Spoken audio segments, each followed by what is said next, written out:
Hi everybody, and welcome to my studio today. My name is Lonna Lamb and I am an acrylic decorative painter. So thank you for stopping by. You know, I'm really super excited to show you what we're going to paint today. Let me switch over. We're going to paint this gorgeous country rose. Now, isn't that one of the most beautiful roses you've ever seen? This is done with Deco Art Traditions paints, but you can certainly convert to Deco Art Americana, which is easily found at Hobby Lobby. But I will have a link to decoart.com where you can purchase the Traditions paints or the Americana paints and get them online. But I love this paint. It is vibrant. It is a medium-bodied acrylic paint, and it just is so creamy. I love how it paints. The surface is a surface from my website. It is my Chippendale plaque. And then the stencil is also on my website. It comes in two sizes. This is a small size on the stencil. The stencil comes with two stencils on it. It's an 8.5 by 11 sheet stencil, and this is the small stencil, and then it comes with a bigger one. This is scrapbooking paper on the background, which I got at Hobby Lobby. So if you're getting your paint there, you might as well grab some scrapbooking paper. They generally always have this particular paper. This one has a little bit of a gray in the background, but they do have one that's mostly white. And you can turn your paper either direction on this surface to make it look more like shiplap if you prefer. So I think that this is going to be a really great project for everyone to paint. A lot of fun. I enjoyed this one. Let's turn around to my paint table and let's get started, everybody.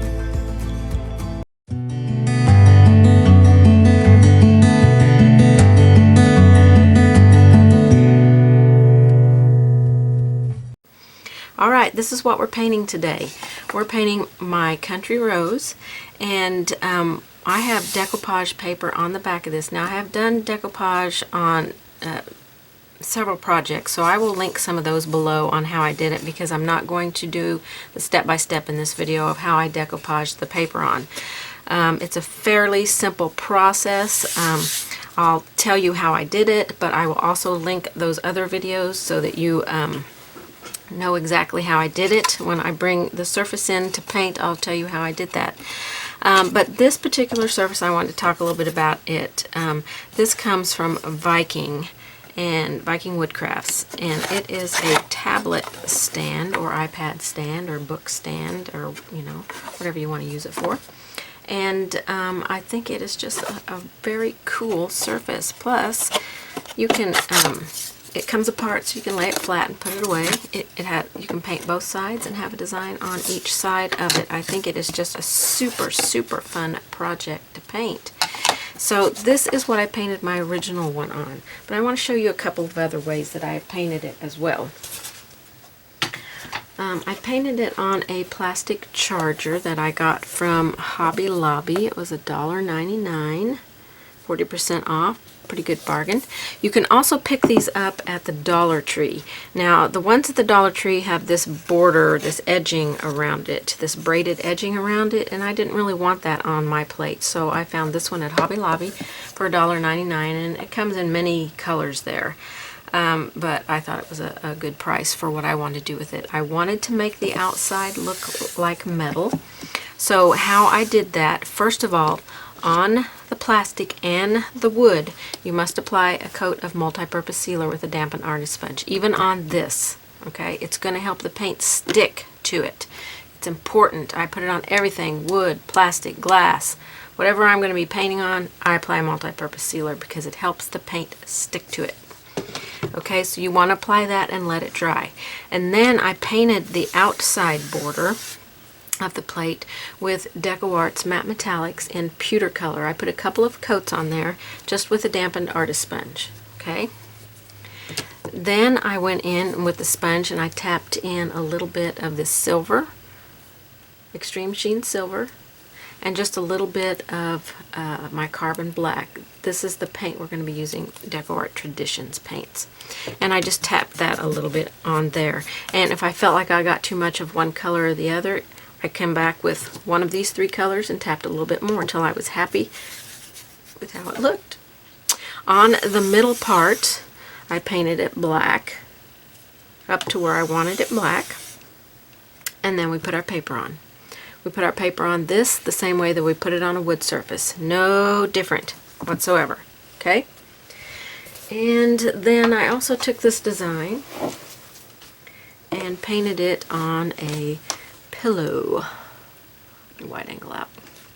This is a pillow cover that I made. It's for a 16 by 16 pillow, foam pillow, and these are going to be new to my website. I'm going to start selling pillow covers that you can paint on, and I will only have limited amounts of certain fabrics, but the portion of the proceeds from these pillow covers are going to help St. Jude's research. I have many things that I like to support. My mother-in-law died from breast cancer, and so did her sister, and my father died from colon cancer. My husband is a type 1 diabetic, so I have all of these outlets that I like to support. But St. Jude's research is one that my daughter-in-law's cousin works for St. Jude's, and he is all the time doing things to help raise money for St. Jude's research, and so I want a proceed of my pillow covers to go for St. Jude's research. So anytime you buy a pillow cover from me, they are handmade by me. They have my little tag with my logo on it, but the proceeds, a portion of them, are going to St. Jude's. And I just appreciate if you would buy these for that particular reason, because it's just a blessing to be able to do things like that. So the surface we're painting on today, and I've already adhered my paper to it, is my Chippendale medium-sized plaque on my website, which I will have linked below for you. Okay, so I'm going to tell you how I did my paper on here. Okay, so I applied my multi-purpose sealer with my damp, no, I didn't use a damp artist sponge on this one. I used a 2-inch foam roller. I put my multi-purpose sealer on there. Nope, I'm wrong. Let me back it up. I did use my sponge to apply this because I didn't want the multi-purpose sealer in my roller. Okay, I'll get it right. Hang in there, hang in there. Okay, so once it was dry, I lightly sanded it. And you can sand it with a brown paper bag or just a really fine sanding pad. Then I took my dampened 2-inch foam roller and applied a coat of decoupage medium generously on here, making sure I get it well on the edges because that's where it will lift. Okay. Then I took my paper and turned it over, applied the decoupage with the 2-inch roller to the back of the paper, stuck it on. I did not cut my paper down first. In my instructions I say to cut your paper down and then apply it. So personally that's up to you. A lot of my projects I trace the surface onto the back of the paper and then I cut it out, or the front of the paper depending on which way I need my paper to be laying. I cut it out and then I stick it to my surface. This time I didn't, because the paper wasn't much bigger than this surface. So the paper I got at Hobby Lobby, and they carry this particular paper. They've carried it for quite a while, and after I stuck the paper down, I pressed out any bubbles that were in there, and then I took my roller with a little bit more of decoupage medium and rolled over the top, and then I let it dry completely for a couple of hours. And then I transferred on my pattern. I traced it on tracing paper, put it on here, and then put my gray graphite paper underneath it and transferred the lines on. Now you can also print your line drawing onto a piece of vellum on your printer. A laser printer works best. And then you have a really good pattern that you can use over and over again. So that is how we got our surface prepped. So I just smoothed it down with an old credit card or old gift card. That was, you'll want a cutting mat if you're going to cut around it, and a cutting blade of some type. Okay, so those are some of the things you're going to need. Now let's get to our paints. What paints are we going to be using today? Well, I'm not doing a border with the pewter or anything, any of those colors. So we're just going to use straight Deco Art Traditions on this. And we're going to be using carbon black, titanium white, medium green, naphthol red, Hansa yellow medium, or just Hansa yellow, either one of those, raw sienna, and I think that's all the colors we've got. If you have a little bit of the Traditions extender blending medium, you could use some of that if you need to move the paint a little bit.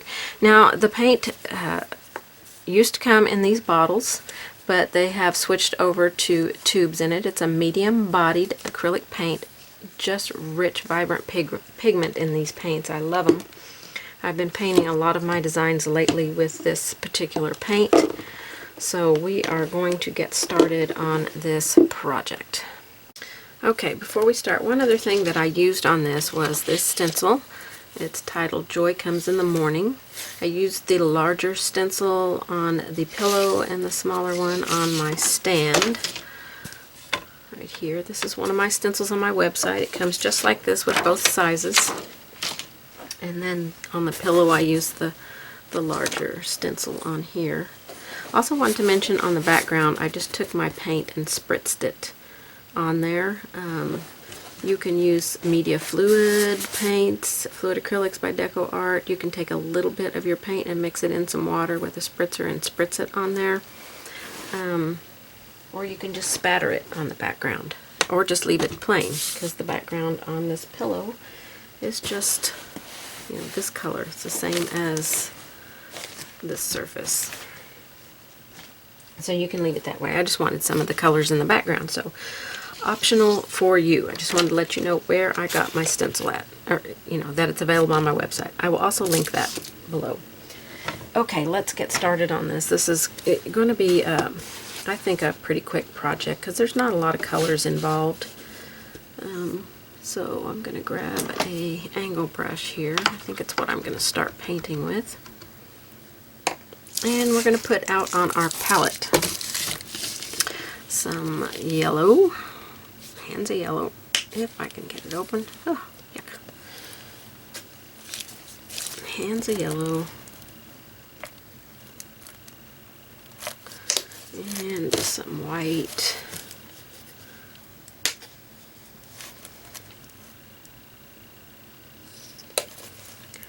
and I'm going to put a little bit of raw sienna out in case I want to deepen that yellow a little bit.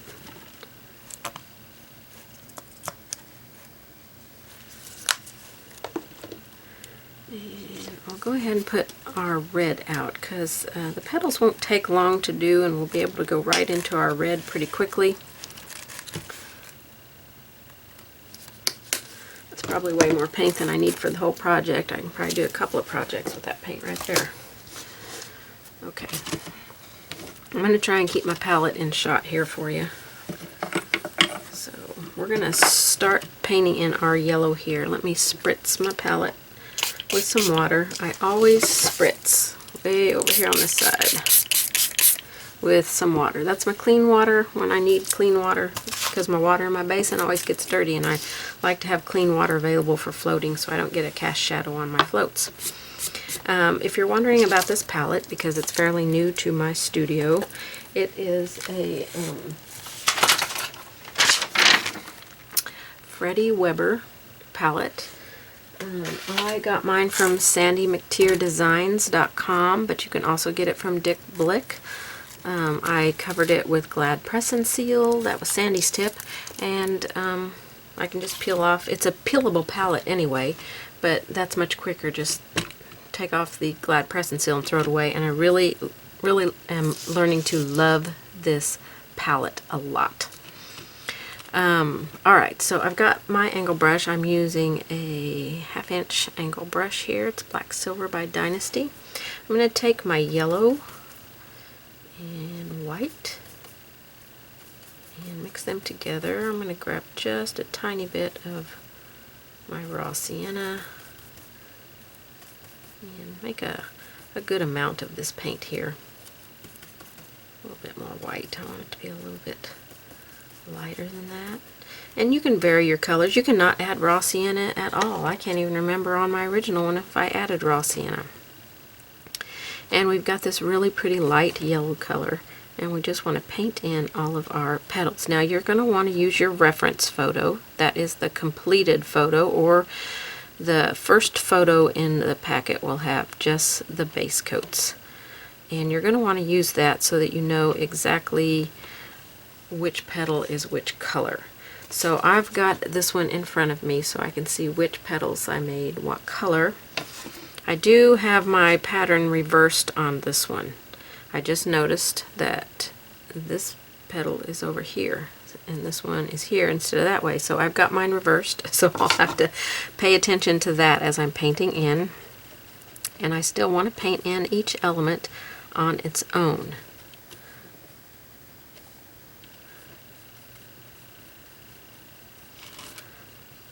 So I can retain their shape so I don't have to come back in and add my lines later. Now this is a small little place right here, and I want to stay on the tip of my brush just a little bit. I'll try not to get you off camera now that I've zoomed you in, so I can get that. And then this is a little tiny petal back here. I got way too much paint on my brush. I'm gonna offload some of this paint onto another petal, and then I'll go back to that one. And I may not paint my petals exactly or shape them exactly like my original one. Don't worry if they're not shaped exactly like mine. It's going to be perfect. But try to keep those lines. You want to see those lines in there. I mean, you want to see where each petal comes to. So let's see how far down I need to go here. Down to there. So I'll paint this in.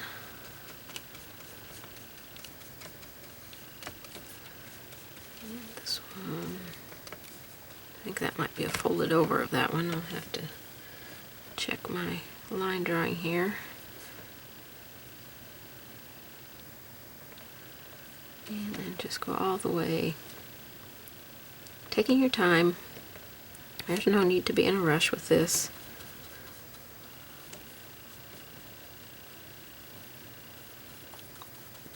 And I'll probably let this dry and apply a second coat on here because I want it to be a nice opaque color. Right now we can still see through to the background, and I want it to be a little bit more opaque.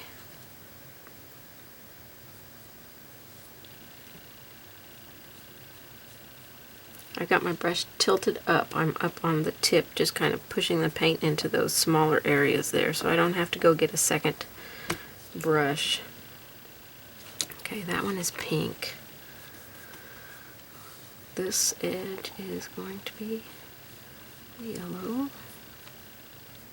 And then this turned edge. And then on this one here, this one is yellow.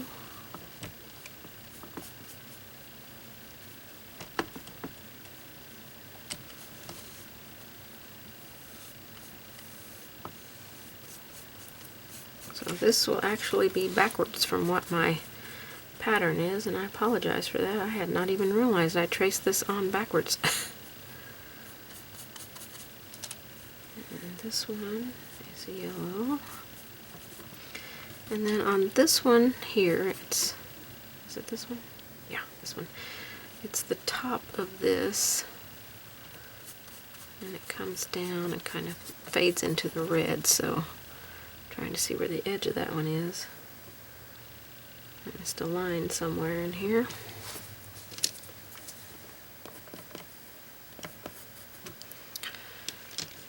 I think it goes like that.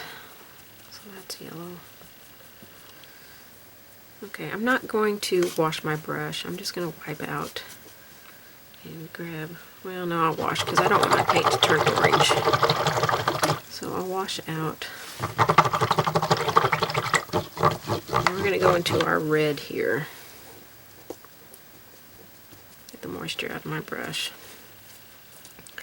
Go into our red. And the rest of the petals are going to be painted in with this naphthol red.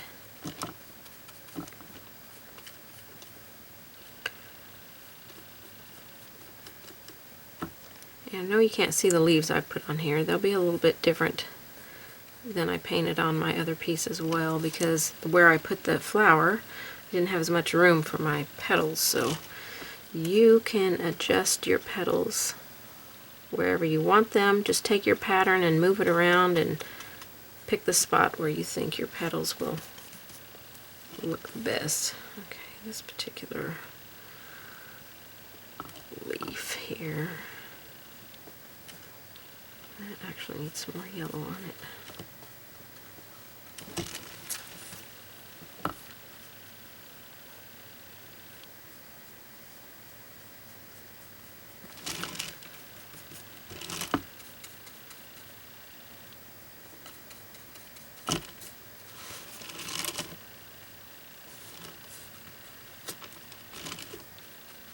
Outline there. Cleans up easily on this paper because we have that decoupage medium on there.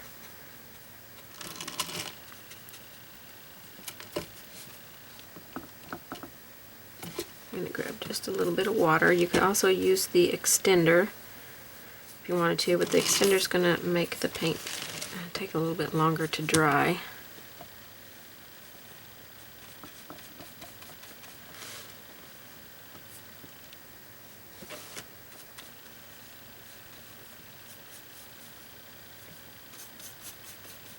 So just take your time, paint all your petals in, and then just go back and apply another quick little second coat onto them. On the second coat, you can add just a tiny bit of water into your paint because your second coat doesn't need to be as heavy. Well, really no coats ever need to be heavy, but it doesn't need to be as heavy as what the first coat is.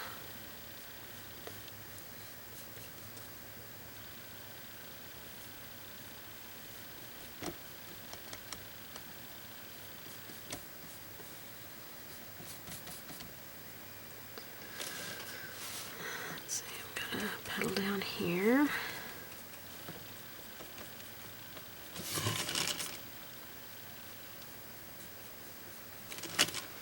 Okay, so this one, because it has the two colors on it, you can just go ahead and paint the whole thing yellow, which I think is what I did on this one. But on my other one, I think I painted red down here, but I think I'm just going to paint the whole thing yellow because I think that's going to be easier for you.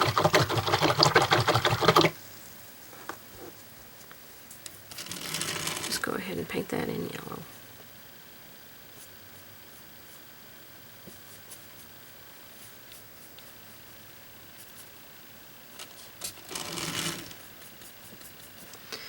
Okay, so I want that to get dry so I can add my second coat on there. Let's put a first coat on our green stuff here. So I'm going to take my medium green. I want to get all my first coats on, and then we'll come back in and apply our second coats, and then we can just get right into painting. We don't have to worry about it. I'm going to add a little bit of black out here because I want to mix a little bit of a darker green. So I'm going to take my green paint and just a little bit of black, a little bit more, a little bit of yellow in there,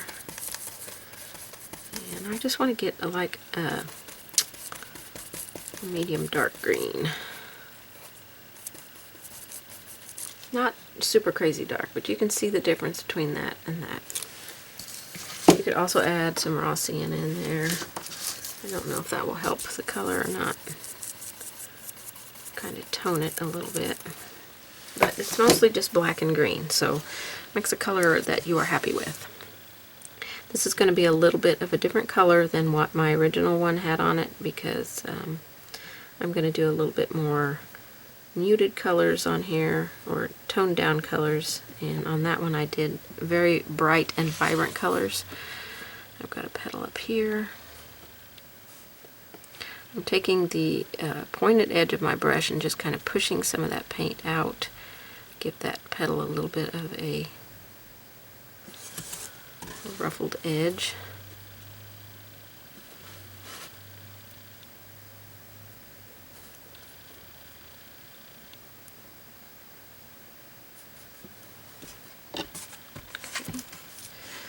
I've got a leaf here that is turned.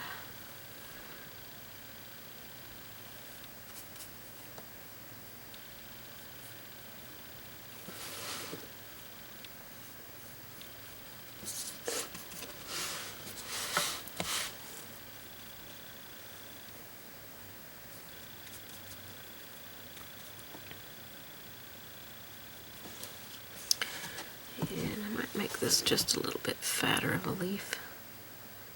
Bring it behind that and bring it out here just a little bit more.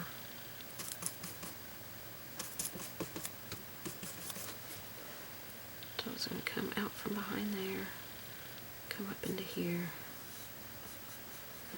And then this is the turned edge. I'm going to go up on the tip of this brush. Now you can go down to a smaller brush. I'm just kind of outlining that with the tip and then just fill it in. So we got a little bit of a turned edge there. And we have this one.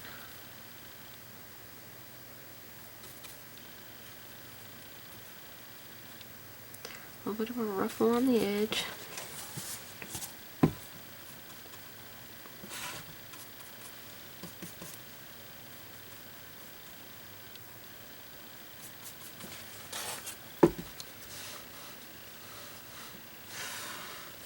Okay, down here we've got a couple of leaves.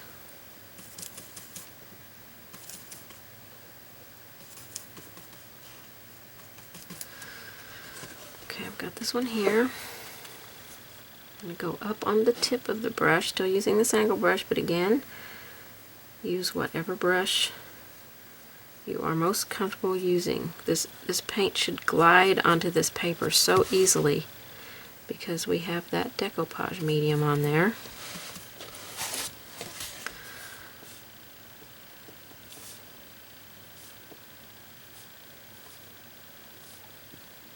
And this again is another turned leaf.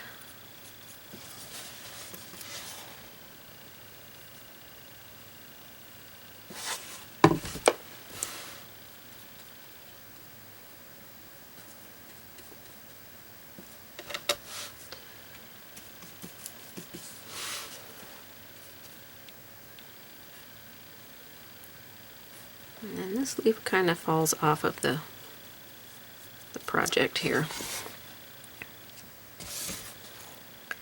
I'm going to bring it out a little bit past that. So we've got a nice fat leaf there.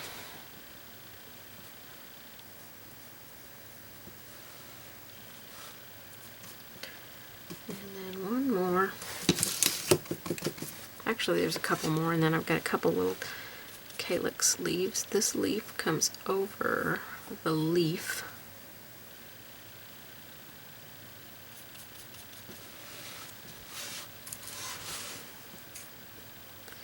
It is also a turned leaf, so you get lots of practice at your turned ones here.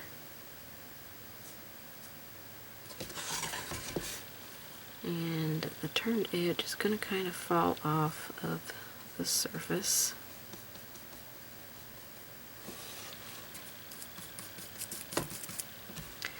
And then we have this one.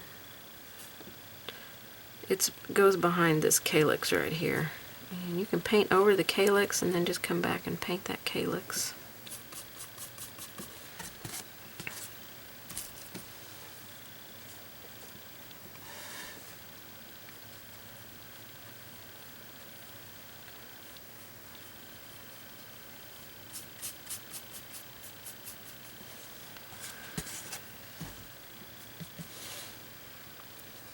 And then our calyx here, I'm just going to be up on the tip of this brush. Again, you can go to a smaller brush if you want to. We've got one coming right here. And I've got one right here.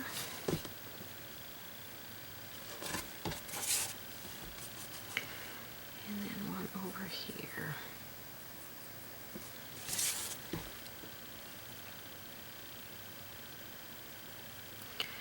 actually goes over the leaf, so when we paint that one in, we'll definitely shade behind it.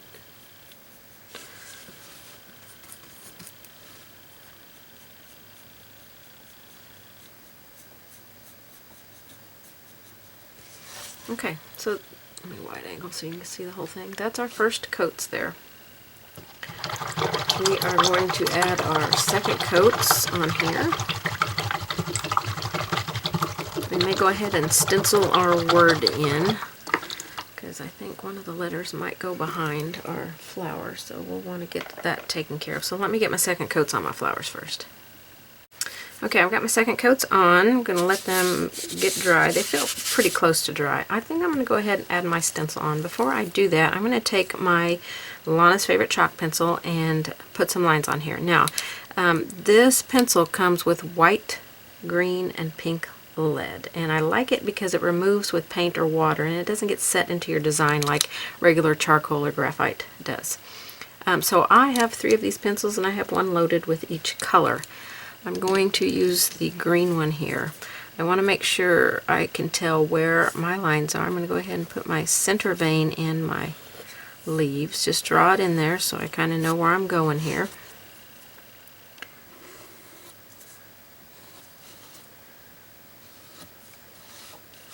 So you can see how all of our leaves are going to work out.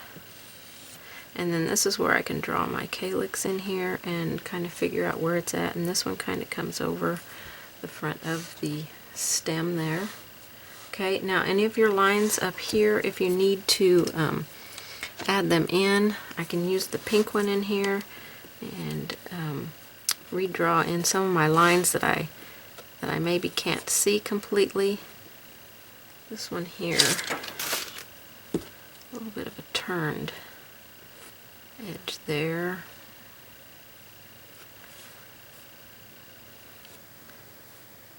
So if you need to see any of your lines, this is the time to take your pencil. I can still see mine pretty well.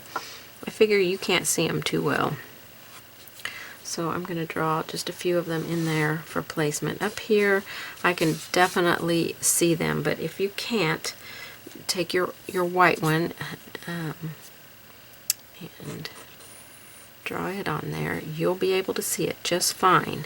Like I said, you may not be able to see the white lines that are on there, but I can see them very clearly, and so I know where each one of my petals is coming to. This one comes over that. That's a full petal there. This one is the one that has the two turned edges. This one has a turned edge right here, and then this petal comes up here, so we can kind of, this is all part of this petal here. It comes down, and then we have this petal here. So if you need to put, kind of go over your lines a little bit to tell where they're at, then do that. But if you miss one or adjust the petal in a different way than I do, that is perfectly okay. I do, flowers are all different, so if yours is slightly different than mine, not an issue. Do not stress out about it. Painting is a stress-free zone, okay? Alright, we're going to put our stencil on here, and on this one I had to overlap onto my flower, so I did it at the end so it could be on top of the flower, but you could make it behind the flower. This one I've got room for it looks like. So I'm going to grab a piece of tape and tape it on here in a couple of places so it doesn't move while I stencil it on. Now you can stencil on, I have in the past, and I still do on some projects, stencil with a makeup sponge, okay? I'm going to stencil with my stencil brush today because I tried this stencil brush out and I love it. Oh my gosh, it's a 1/2 inch Dynasty stencil brush. This is their Pro stencil brush. And I'm hopefully going to be having these on my website soon. I love them. Okay, I love to sell the things that I love to use. So we're going to dip this into some black paint, and I'm going to work it into my brush out here. Just really work it in there. This brush will hold a lot of paint. I'm going to offload some of it onto a dry paper towel. And then I want to start in here and just gentle circular motion, start rubbing and put down a first layer, light layer here that's going to kind of seal the edges just a little bit so I can apply a little bit of a thicker layer of paint. So we've got our very first layer. It's very light. I'm going to go right back into this. I'm not going to wipe my brush off and go into here very soft, gentle circular motion. I have my brush straight up and down. And I'll probably do this 3 times to get it a nice opaque black.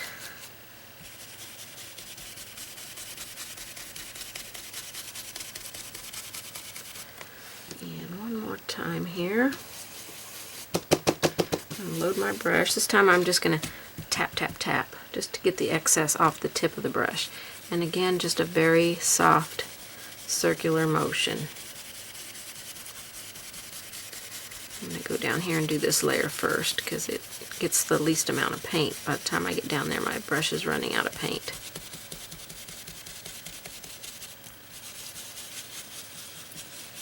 You can give a little bit more pressure as you feel your brush running out of paint, but don't push so hard that it goes up underneath the stencil. This is just a fabulous brush to work with. I was so impressed with it the first time I used it.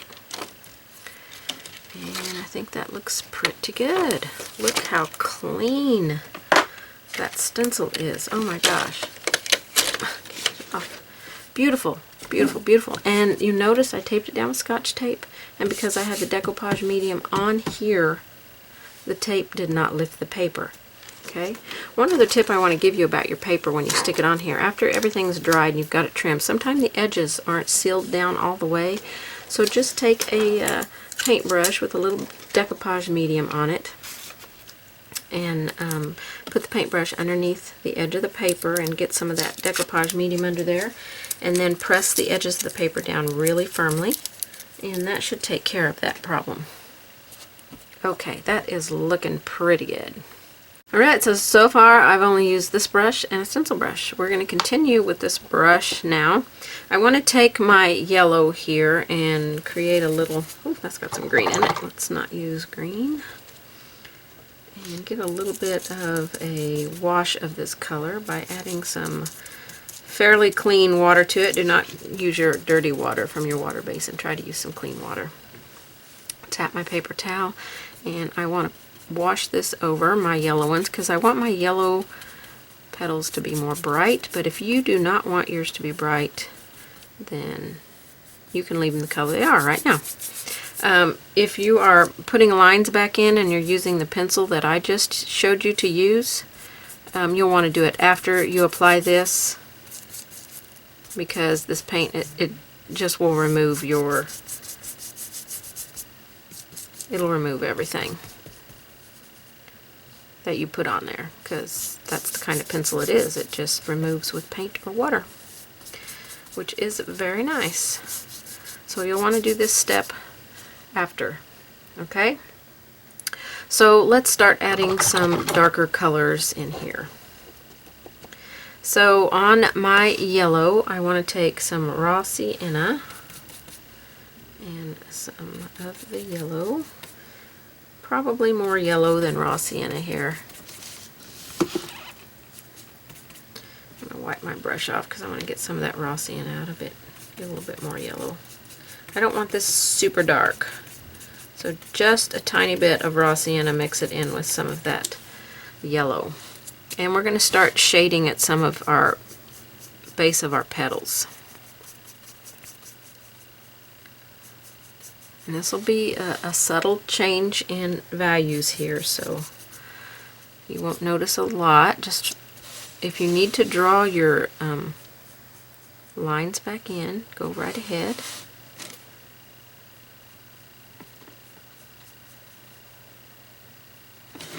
And I'm sure I'm not seeing my lines the way they were in my original one. No problem. I'll try to work it out so that you can tell what is a petal and what is not. I'm going to go up the back of this petal. Oops. This is the back edge of this petal. And then this is the inside of it. It's kind of turned and flipped there. So you can kind of see the forming of that petal right there. Let's separate these petals here. And then this one has a turned edge.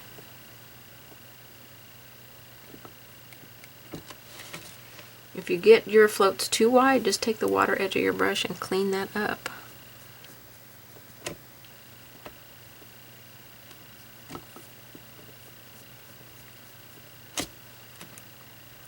Okay, we're starting to definitely see some definition here. I'm going to grab a little bit of water, some yellow, and I'm just going to go into this mix that I have here and mix a little bit of that into my yellow and see if it's going to be dark enough. Okay, this one here, I'm going to go along this edge. Again, if you need to put your lines back in, be sure and do that so you can tell where everything is. We're just doing floats of color right now. So that means there is paint on the pointed edge of the brush, water on this edge. We blend them together a little bit in our brush. Gets a nice soft color, and this is where we can start defining where things more important are going to go.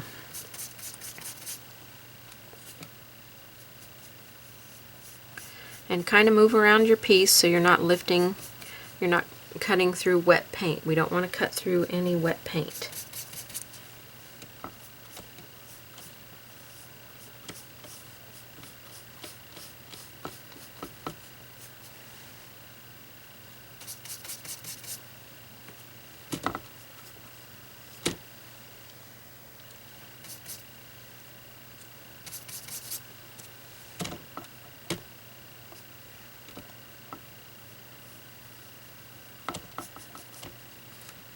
These two are turned.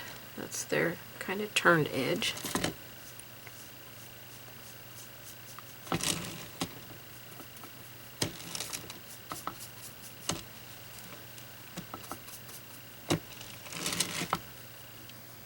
Now you've heard me talk about, I hope you've watched some of my other videos and heard me talk about triangles.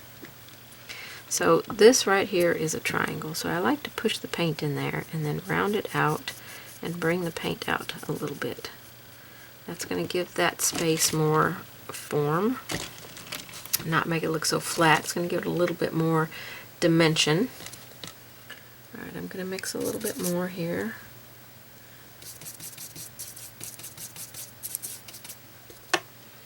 And this petal is kind of, it's up to you. This one can be behind both of these. Let's see how my original one is. I have to go to the right. That one. This one. I actually have this as a turned edge on this bottom one. A little bit of water.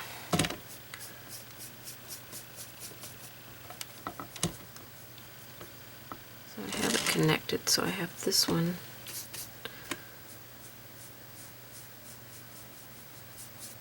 being its own little petal up here.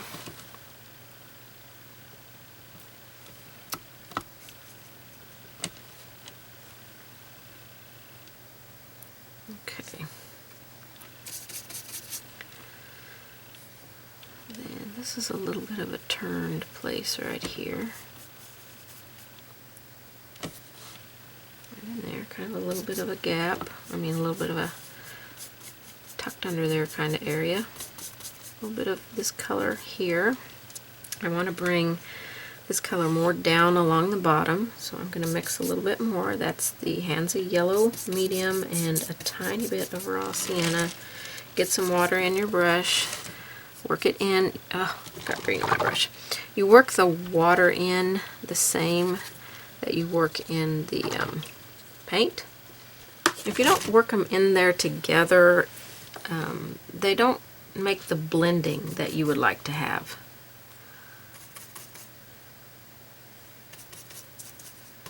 So it's important to work them together.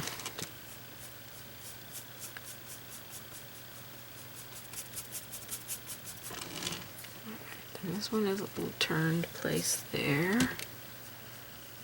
That's tucked under. This one's going to be pretty dark. It's just going to have a little bit of a highlight out there on its edge. It needs to be dark right here, where it comes behind that one. Okay. This one is going to be dark on the bottom. Now we're going to be painting the red on the bottom of this one, but we're going to go ahead and start with some of this shadow mix of the yellow and raw sienna. Get some color started down here.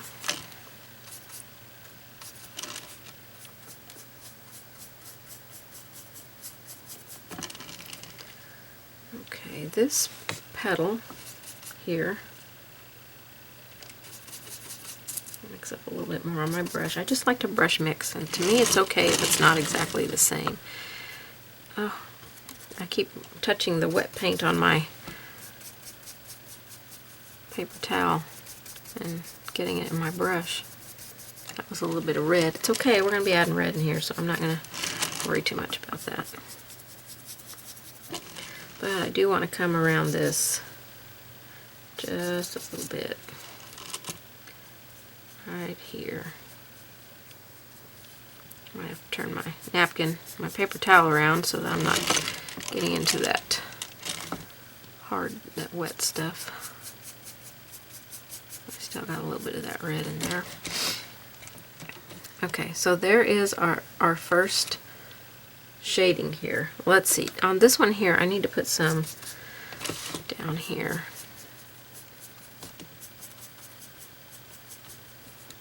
A little bit at this bottom. It's going to be lighter on this edge out here, I think.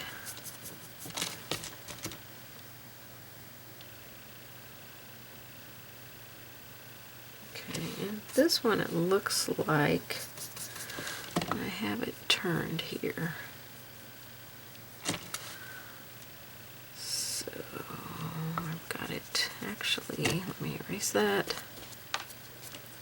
Try that again. Got it coming over the top here. So we'll kind of start a little bit of a shadowy area in there. A little bit of a flip place. So I think that's going to get us our first shading. This is just really defining the shapes of everything right now and pointing out what is what. So I think that's going to help a lot. And we're going to be ready to deepen those colors. All right, we want to repeat the shading on these yellow ones, and I'm going to use the same mix. I still don't want our shading to get too awful dark here. We want the tops of our flower to stay light and bright and fluffy and fun. So I'm just going to use this color that we mixed and do it again. And this will darken up all of our areas. Should get them just where we need them to be to start adding some highlights in here.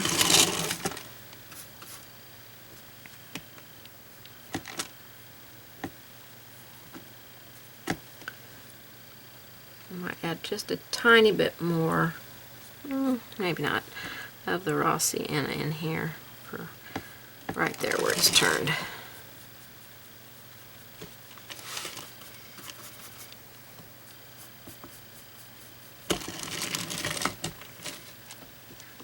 And just brush mix so you don't have a bunch mixed on your palette.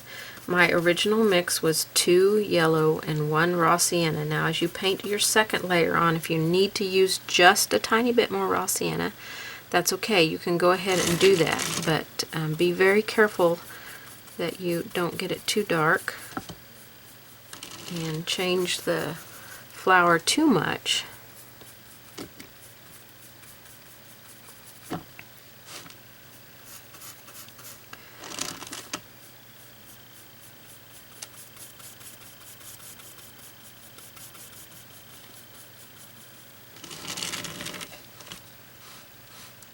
And we still just want this to be just a bright, fun yellow.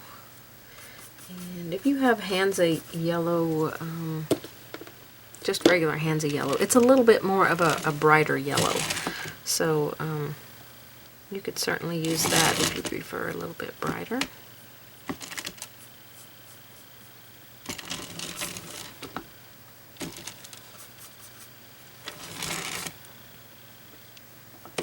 I'm going to be up on the tip of the brush a little bit here, going underneath this turned edge right here. And I do want to try and put some of this just slightly along the outer edge. So I'm really just up on the tip of the brush, just kind of dabbing it almost along that edge. Make sure I've got enough paint on here so I can do that. Just a little bit, it needs a little bit on the back side of the turn. A little bit in there. That's a triangle or a V, so you push it in and work it out in a circular C stroke motion to round it out and bring it out.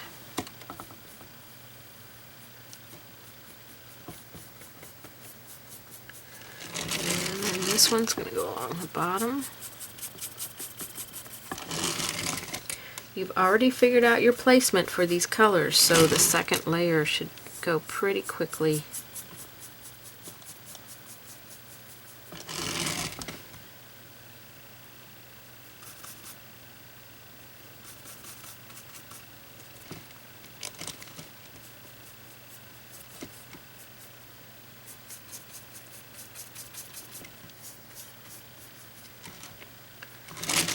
Okay, I think we're pretty good here.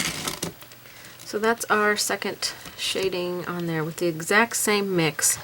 You can make it just slightly darker in a few key areas if you need it to be.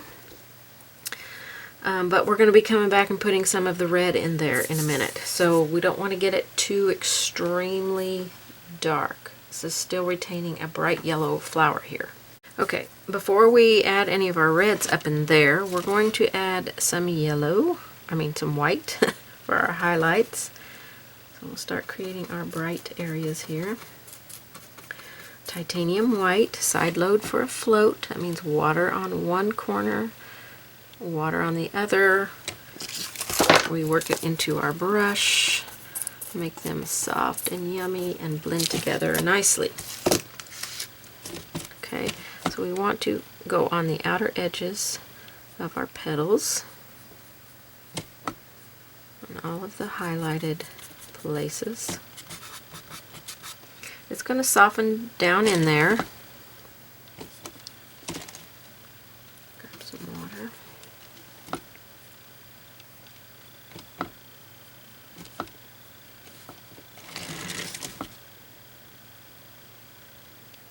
If you need to, use the photo for reference on where to place your highlights. I'll put the picture of this one in there as well as a picture of this one in there because the flowers are reversed depending on how you transferred your flower on.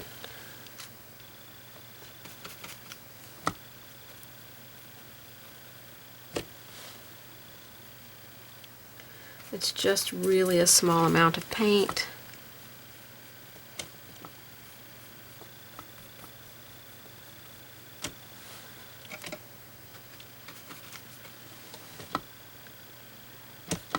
And this one I really have a hard time determining where it's at, so I'm just going to make it like this.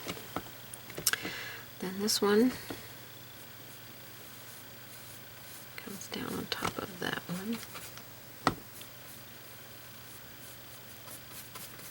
Bring it out in that one a little bit. And then it's got this turned edge, and I forgot to shade on the back side of this turned edge, so I'll have to come back and do it.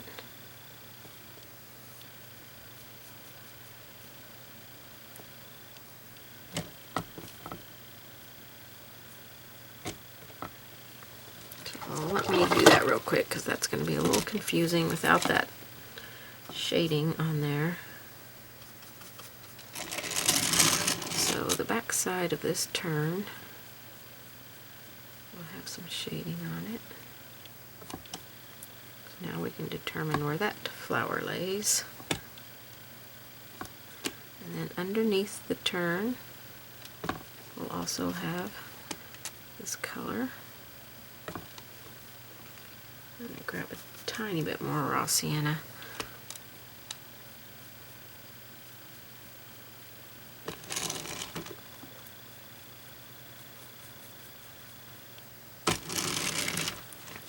So now you can see a little bit more of how that petal goes. Go back into our white. I may come across another petal that I haven't highlighted or shaded on the turned edge, so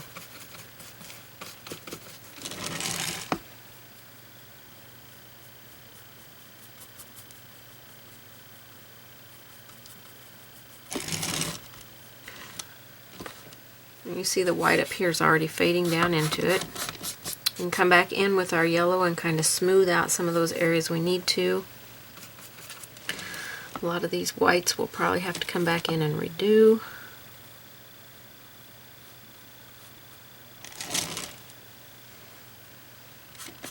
To shade a little bit more there.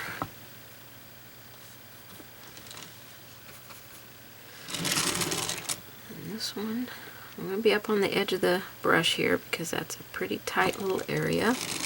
Just go along the edge that's closest to the middle here.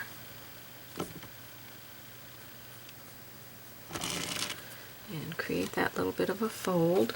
A little bit of a highlight over here.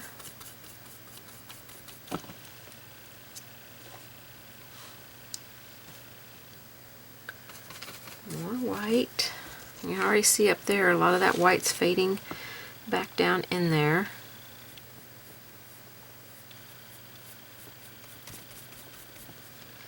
Really, this one is over here. I got this being on top here.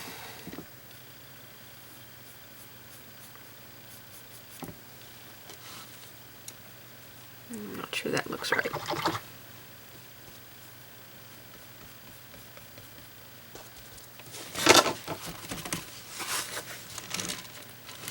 I have to think about that one because I'm not really sure how I want that one to look.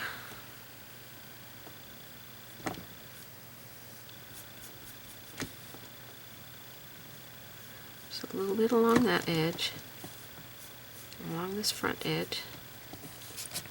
A little bit, and then this one is highlighted up here. I'm going to bring it up a little bit higher. Oops, green again.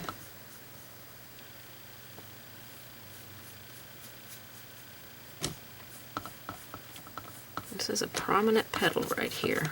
I want it to be bright and beautiful.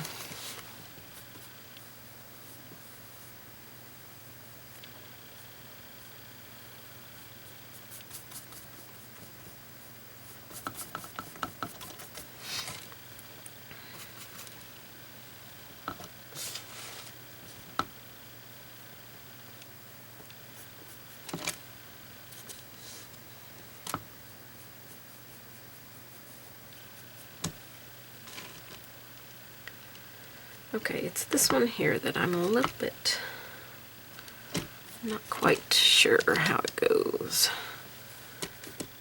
So when here it comes up like this.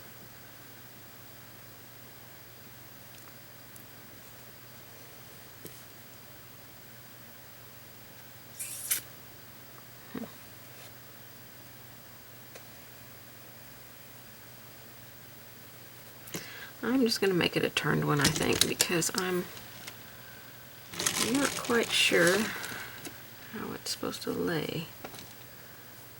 So this will be a highlighted edge here.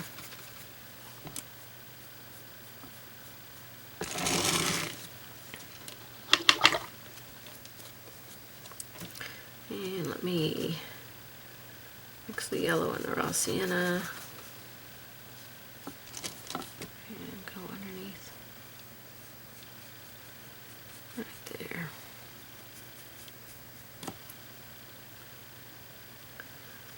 A little touch more raw sienna. And then down here it's going to be a little darker. I don't think that's how the original one was, but that's how I'm going to do it.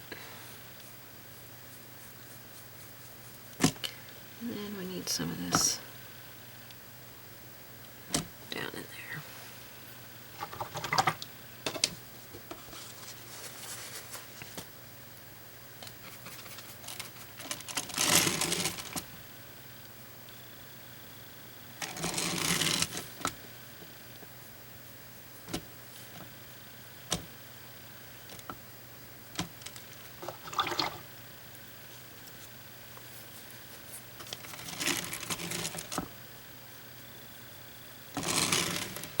So I couldn't tell where my line was, but I didn't worry about it. I just kind of created a whole new petal there, so don't stress out. It's completely fine.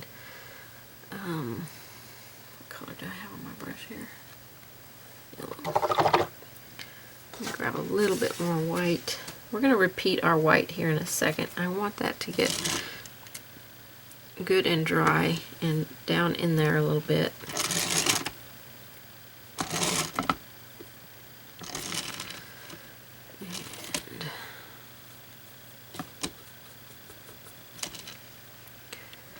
So we can really make sure we've got all of our edges where they need to be.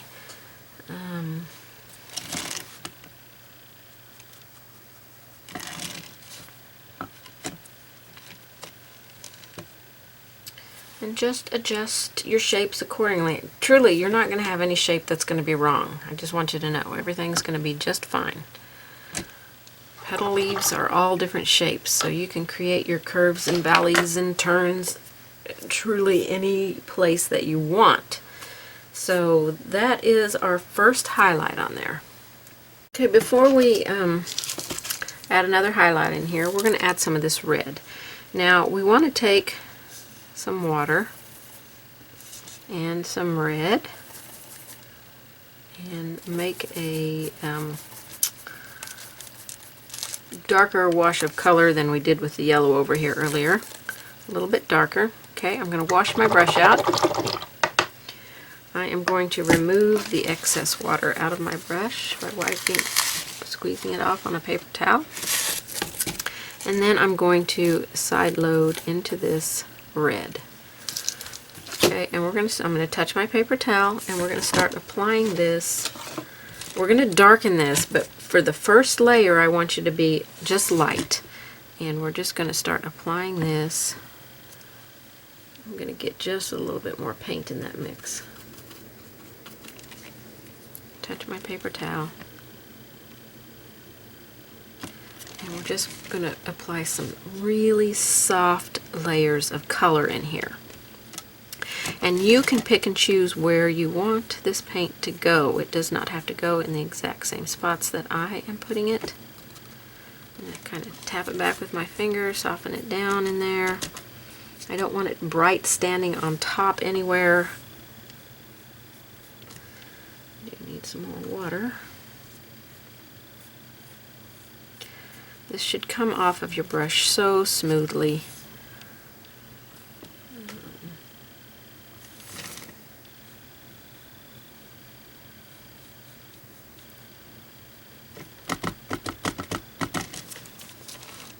And we're not going to put it everywhere, so don't.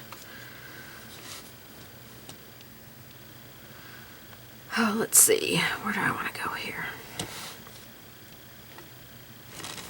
Go under here.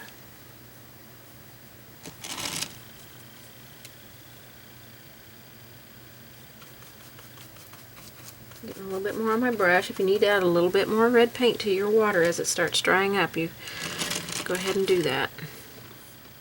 A little bit more water. Touch my paper towel after I blend it in.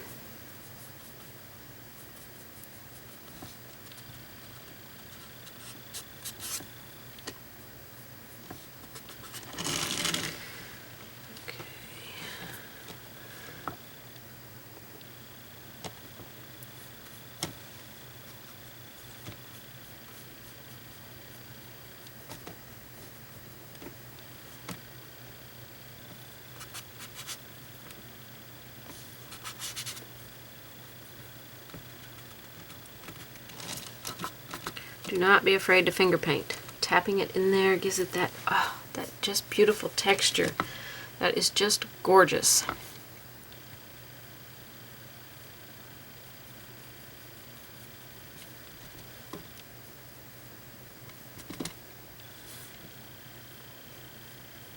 Put a little bit out there. And let's see.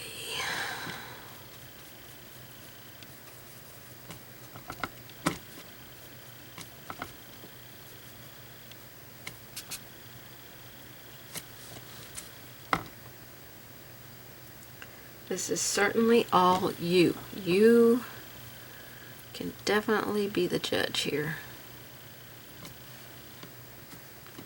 Just create.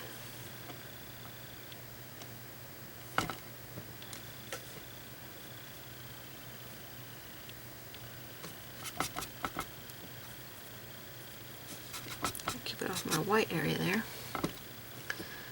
I'm going to put some out here. It had some white on it, so that's going to look a little pink on there, but I think it'll be alright.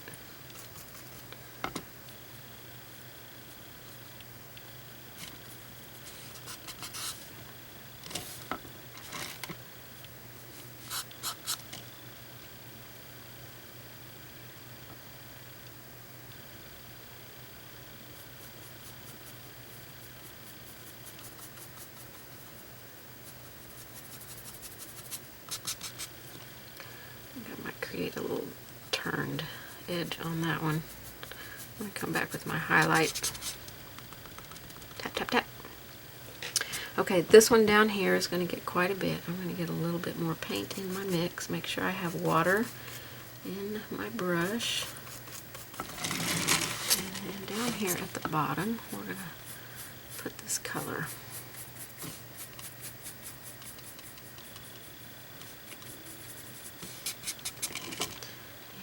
Darken that a little bit, so I'm going to get a little bit more red. A lot more water.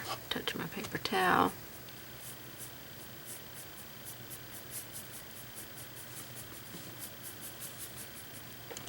Alright, this time I will get my mop brush. It's a little choppier than what I want. I'm going to take my mop brush and tap, very lightly tap into that paint and let it kind of blend together. This right here is a hard line. Don't want any hard lines, so I'll just dampen that. Remove it a little bit.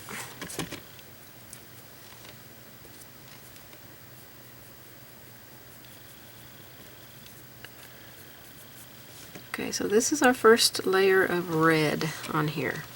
Okay, so we're going to come back and add some really bright reds in here.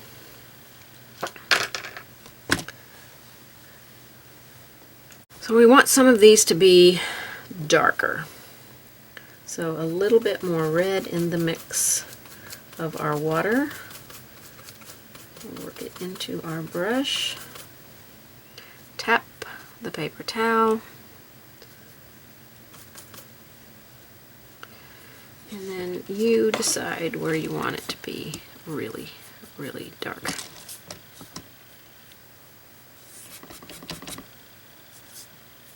I want that to be really dark right in there.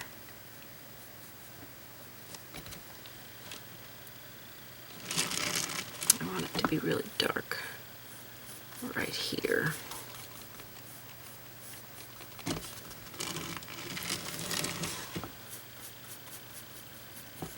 You make sure your first layer that you put on is dry before you do this, or you'll just lift off everything that you put on there. Slightly a little redder under there.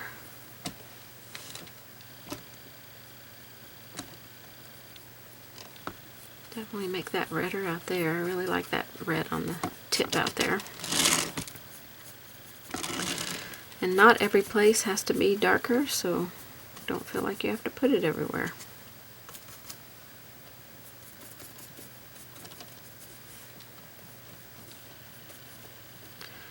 Just a few key places.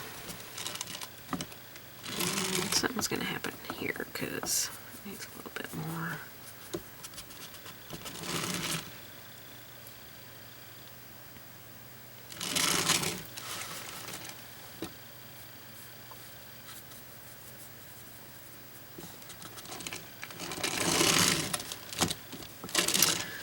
out here, definitely much redder.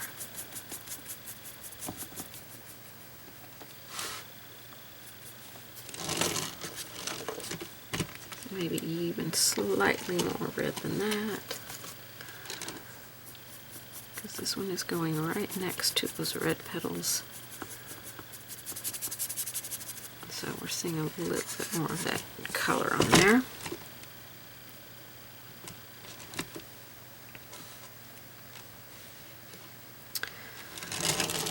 Get a little bit of water here. I'm going to make that a turned place on that one, with this one down below. So I'm going to put a little bit of red in there. I'll fix that edge when I come back with my highlight. A little bit of this red along the bottom of this one. We don't want to lose our yellow, so in that one I feel like I've lost a lot of my yellow. So I'm going to come back with some of my just straight yellow.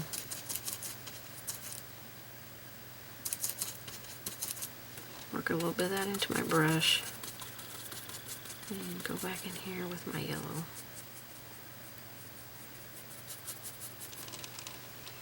I don't want to lose that color. And now that I've created a little bit of a turned edge on this one, I want to put some of this, get a little bit more raw sienna, some of this gold color along the back.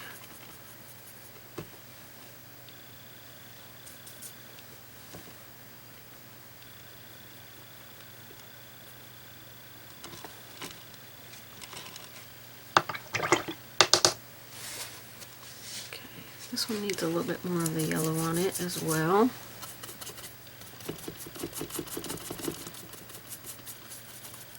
I mean, I want it highlighted up there, but I want to bring that color down just a little bit, that yellow.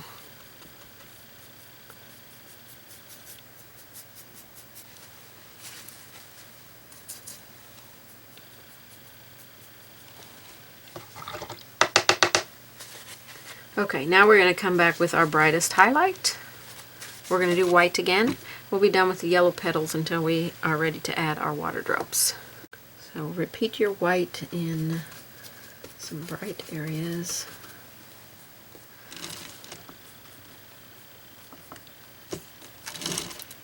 Definitely want my turned edge to be bright.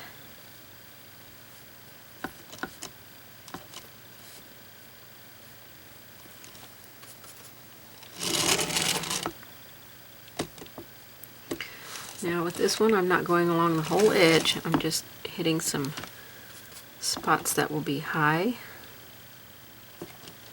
so we can see that highlight.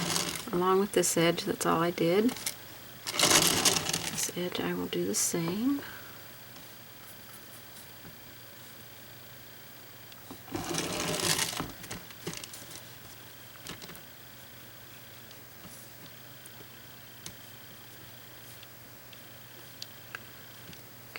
Through here, a little bit of a highlight more there, to there, and through here.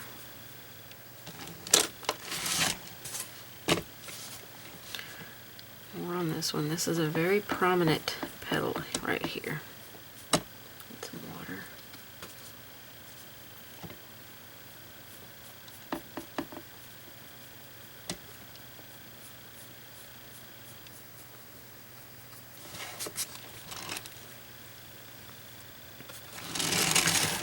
Created a little bit of a highlight, or made a turned edge on this one. I'm going to come back and shade underneath it, I think.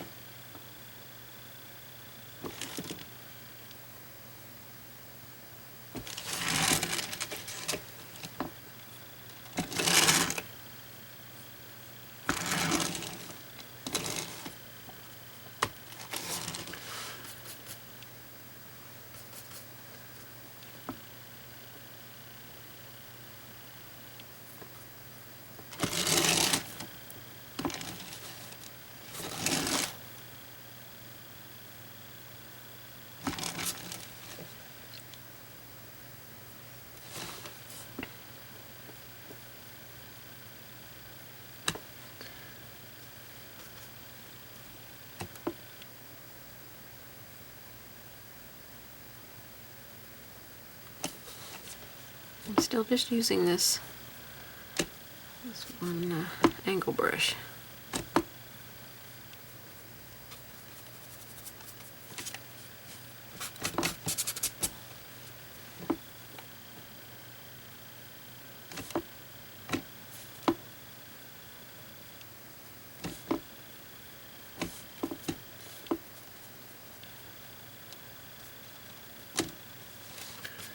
Alright. Now is when you want to step back at it, hold it a little bit of a distance away from you and look at it, kind of squint your eyes. That's going to tell you where you might need a brighter highlight or a darker shadow.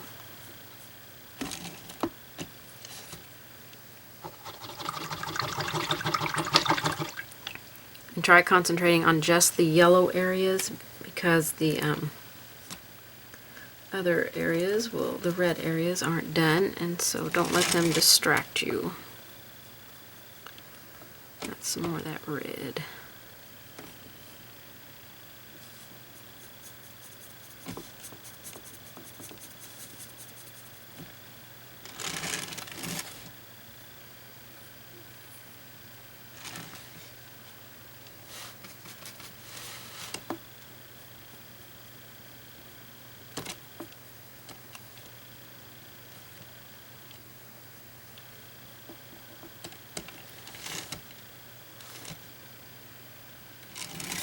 Okay, I think we're looking pretty good.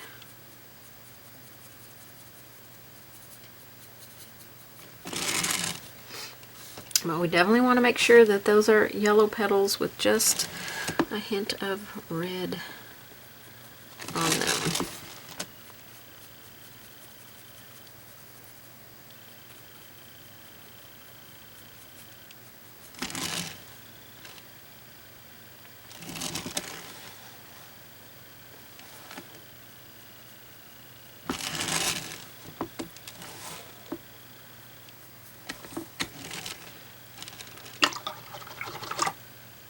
Okay, I think I'm going to leave it there for now, except for around this one. I feel like it needs to be a little bit darker, so I'm going to grab a little bit of raw sienna,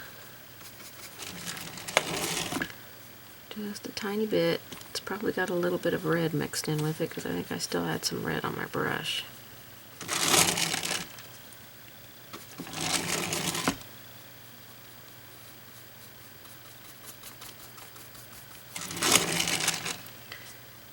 Define that one just a little bit more.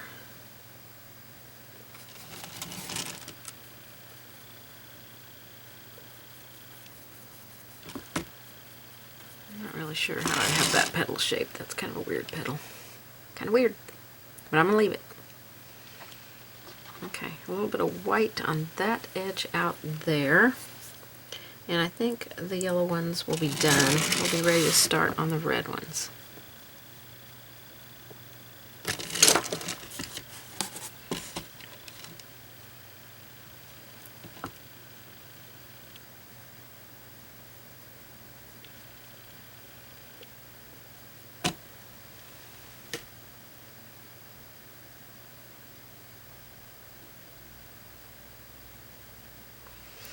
Okay, I think I'm liking it.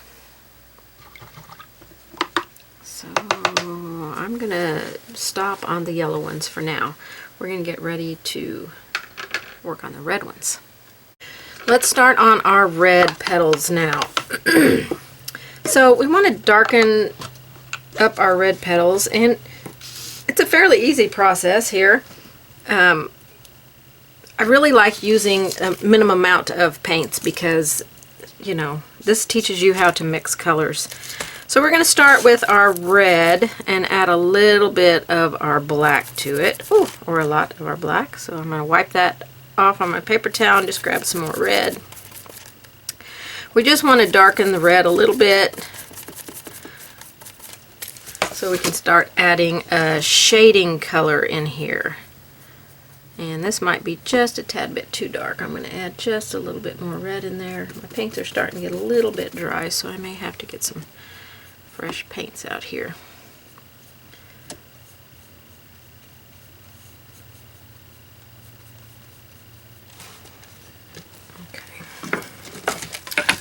me get my turntable from spinning here, spritz some water on my palette, and we'll get to going on these red ones. Let's zoom in so we can see a little bit closer. And this one is turned. I'll lose the shape of that one there. Getting a little wild with my red paint here. So, well, actually, it's turned this direction. So this is the part that's on top. Need some water here. More red.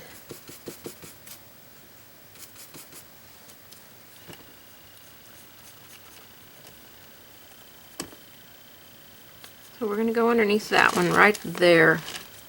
Create a little bit of a shadow.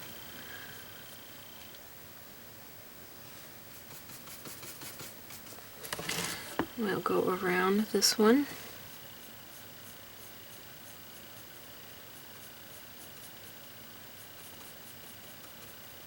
Right there. Awesome sauce. I'm liking that. This is a really deep turned edge here, so we will definitely come back and deepen that more. But for now, we're just going to start building our softer layers on here. Add a little bit more black to my mix here. And then that's on top of that one. Got this one down here.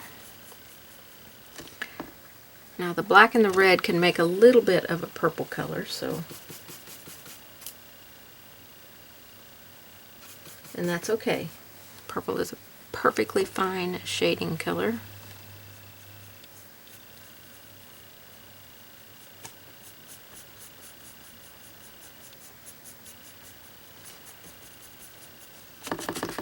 Soften that out with my finger. And then, actually I'm going to keep this one underneath here.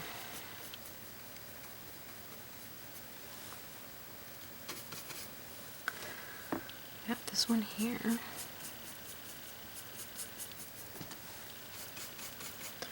And a little bit of a flip on this one.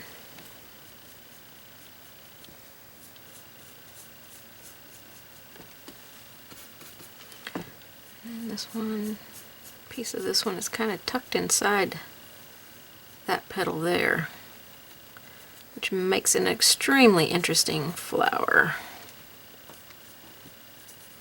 If I have to come back and clean up my white on my yellow, I'm okay.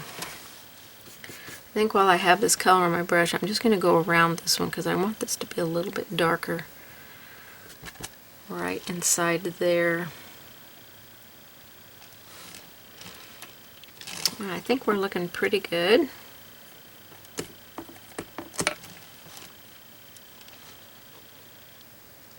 So we can definitely see which petal lays on top now. So we're defining more of our character here. I missed a petal right here, so let me do this one.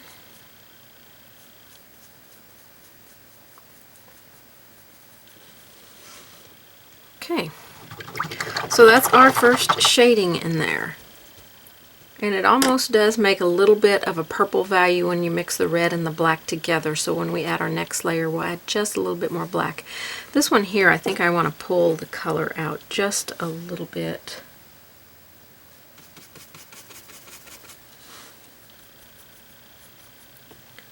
Tiny bit more black. Ooh, or a lot more black.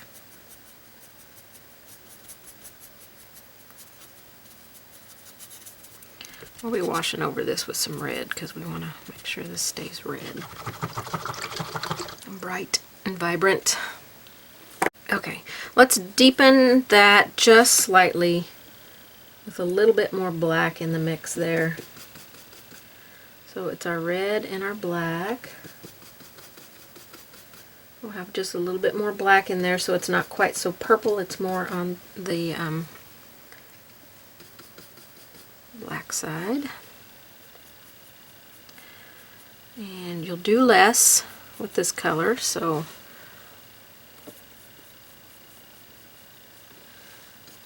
don't get carried away with it.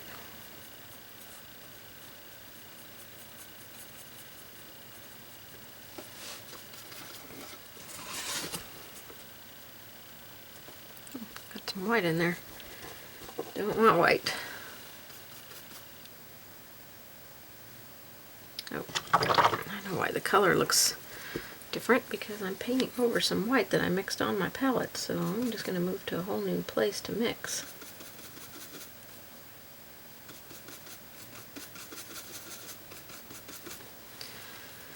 Okay, underneath this and into that deep corner right there.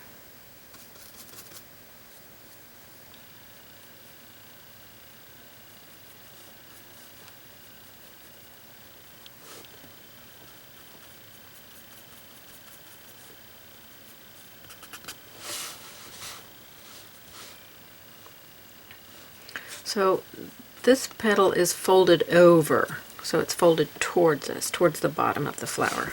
Once we get the highlights on there, I think that will define a little bit better.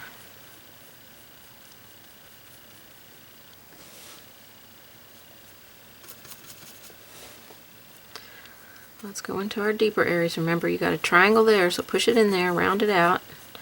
This area right here we want to be a little bit darker, because that is quite a lift and a shadow underneath there.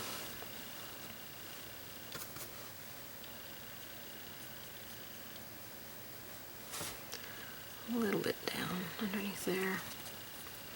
I had a little bit of white mixed in with my paint here, so I'm going to go back over it with the mix that doesn't have the white in it.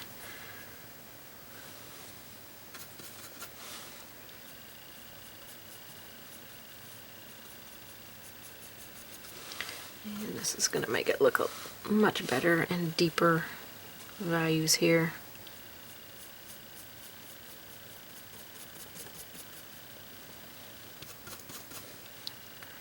Up on the tippy toe right here, that's going to be a really dark area right there. I'm going to tap that down with my finger because it's a little bit darker than what I wanted.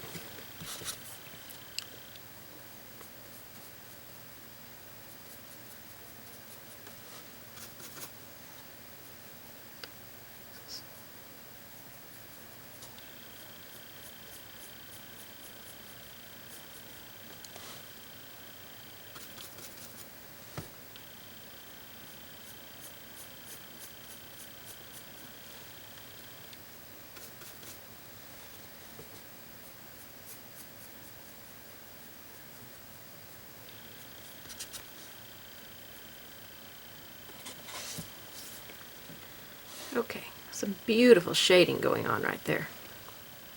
Love it. Now this area right here, we can create that as a high spot or a low spot, and I think I'm going to make it a high spot. So let me grab some water, mix a little bit more of the red and the black. So if I want this to be my high point, I'm going to darken it just a little bit right before that.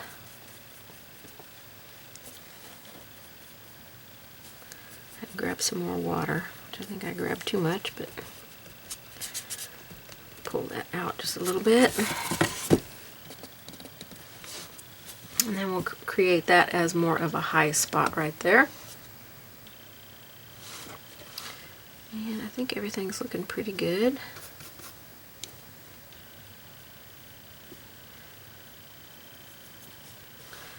So that's our second shading in there. And we're going to add some highlights next because I think our shading's okay, but we may have to come back and deepen in just a couple of key places. Alright, let's start our highlights on our red ones. I'm going to start with a mix of red and yellow. to make this orangey color. It's going to be more red than yellow. I mean, more yellow than red here, so we'll be able to see it a little bit. And we're going to go on all of our outer edges here. And we need more yellow. I think I might have to add just a tiny bit of white into that, lighten it up. Let's see if this color is going to pop for us. We'll come back with a red and white mix here in a minute. We just want to start a little bit of this color. We do not need tons of this on here, so don't get too carried away with it. I'm going to add just a tiny bit more white in there.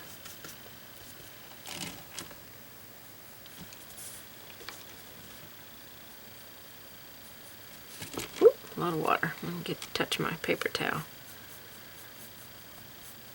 So we're starting out with just the yellow and red, and I did put a tiny bit of white in there, so it's probably, oh, let's say 3 yellows, 1 red, 1 white.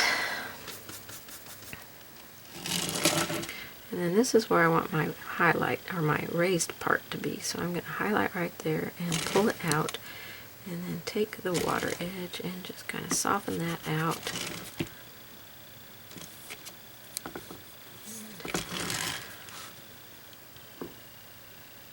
We'll shade on each side of that here in a second.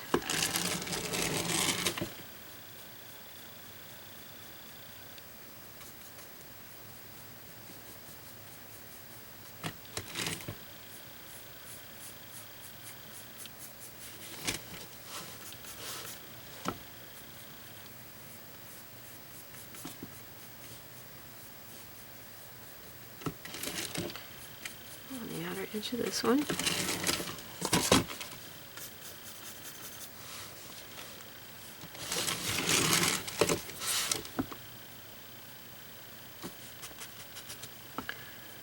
Just a little bit. We're gonna come in with that pink color here in a second.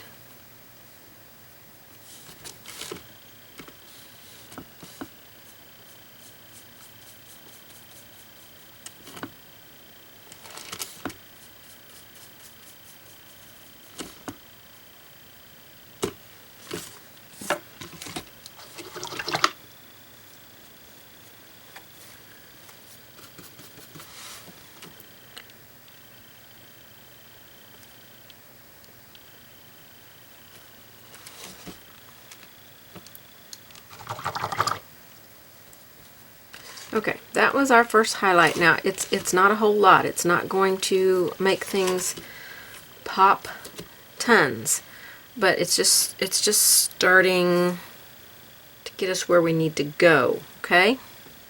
All right, let's mix some white and red here, and this is going to make a pink color. Just going to brighten up our petals a lot. And we're going to apply this on here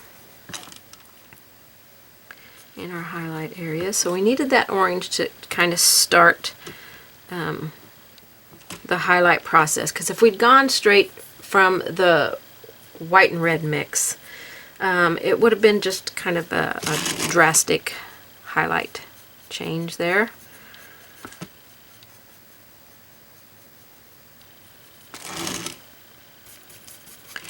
So I just made this really soft pink color. I dipped into my red, I dipped into my white, and just mixed them together right on my brush.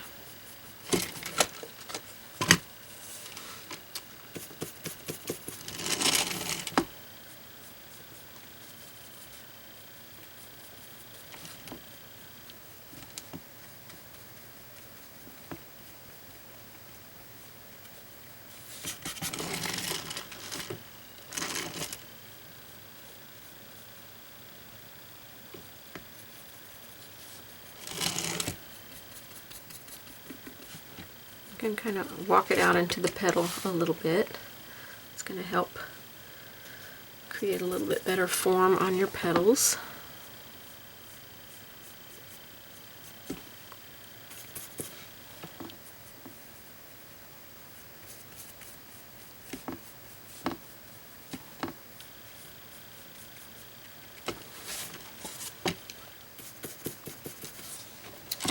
Oh, look how pretty that's looking.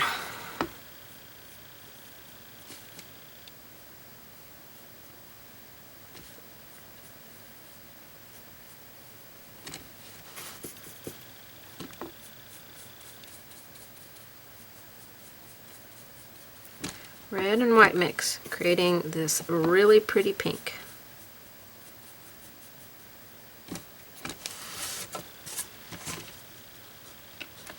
We're looking good, looking really good. All right, I think I'm gonna put some fresh paint out here. My paint's starting to get a little bit dry. We're gonna mix a little bit more of the white and the red. We'll have more white this time for a little bit brighter pink. And before I do that, I want to put a little bit of a shading with that red and black mix on that one little highlight area right here.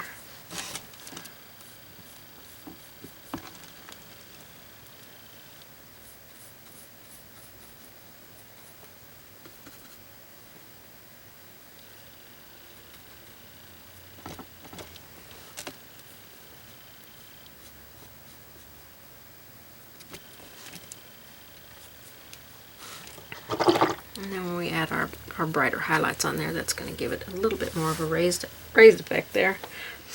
Okay, the white and the pink. So I'm just going to take some of my white, try and go into a clean spot here. Oop, I want to do the fresh paint. And that's too much red, so I want more white this time. So we might do 3 to 1 here. 3 white, 1 red. Let's see how much brighter that color is to that one. Touch my paper towel. And then we'll do a little bit brighter highlights on here. Need water. And I'm going to do less because I don't want to fill the whole petal. So that was a 3 white, 1 red mix.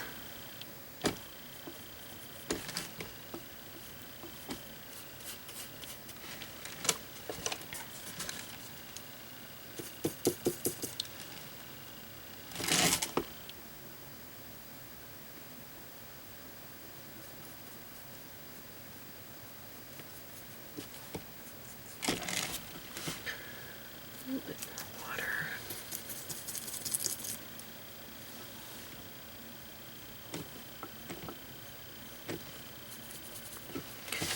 I'm really just creating a very soft highlight here. I've got some water mixed in with my paint, so it's going to fade back in there. And I'm not doing it the whole length, or at least I'm trying not to do it at the whole length.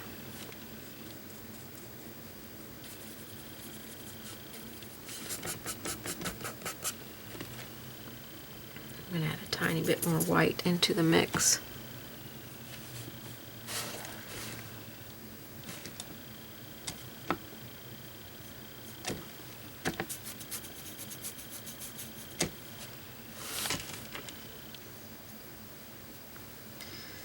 Alright, mix me up a little bit more white with just a little bit of red.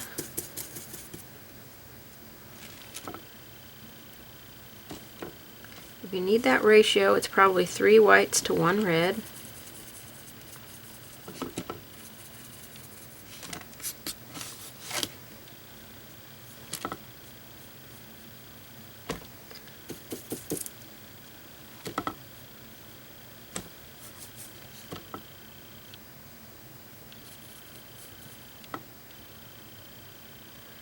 That's just a little bit of a turned place right there. In case you're wondering what that little thing is. You can completely leave that off of yours and nobody's going to know but you.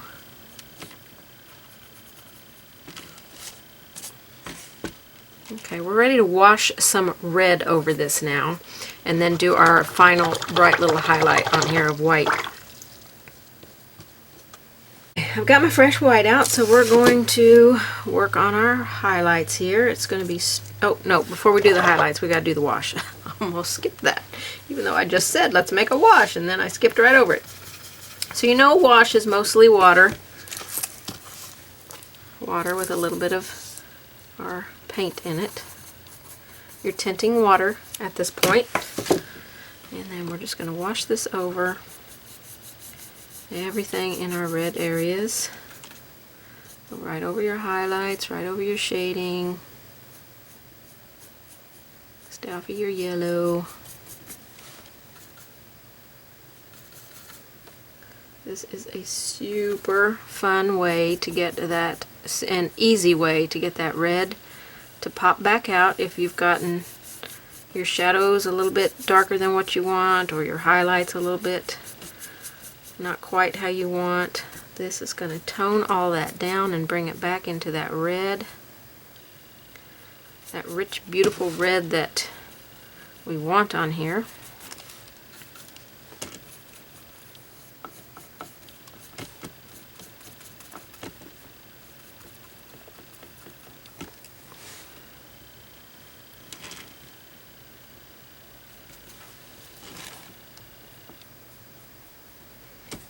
Smooth these lines out, they're kind of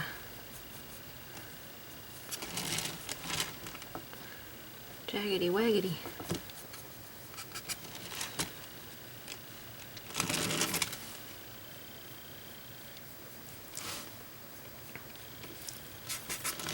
Okay, that's looking pretty good. I'm just trying to smooth a little bit.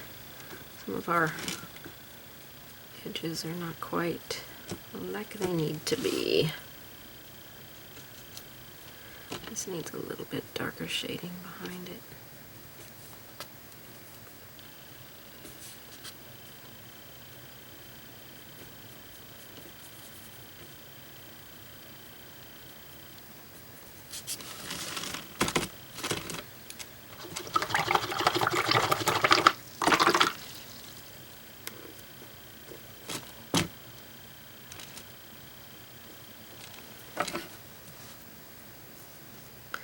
Okay, we're ready to add our bright highlights on here.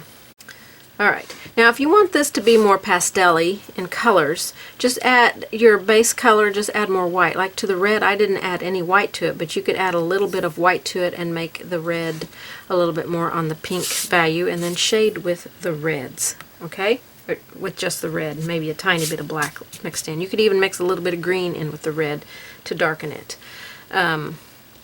So now we want to put our final little highlight on here, and that's with white. And I'm just going to stroke a little bit along some of our edges. And we'll be ready to put our water drop on here.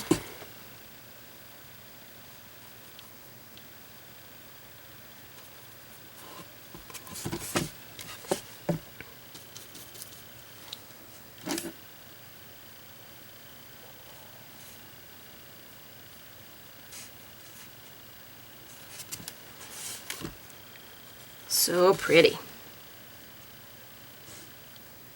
I'm going to keep this kind of in the middle here and just pull a little bit down into that little high spot.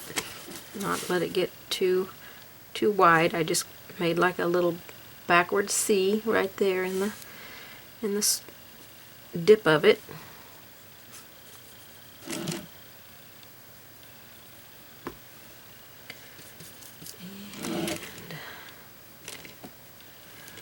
Along this edge.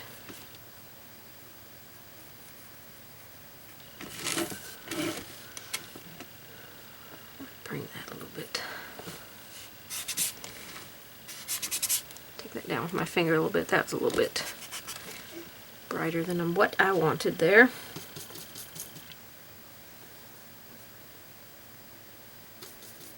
Some of my red paint was still a little bit wet, so it's mixing a little bit in with my white paint.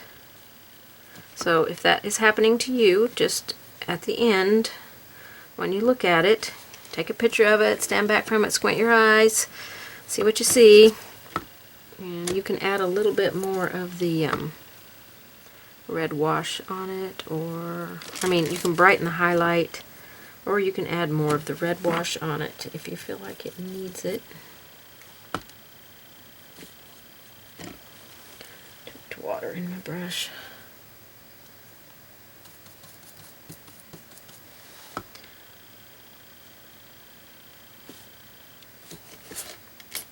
I know I'm upside down for you, but it's much easier for me to paint towards me. I feel like I have a little bit better control of the brush.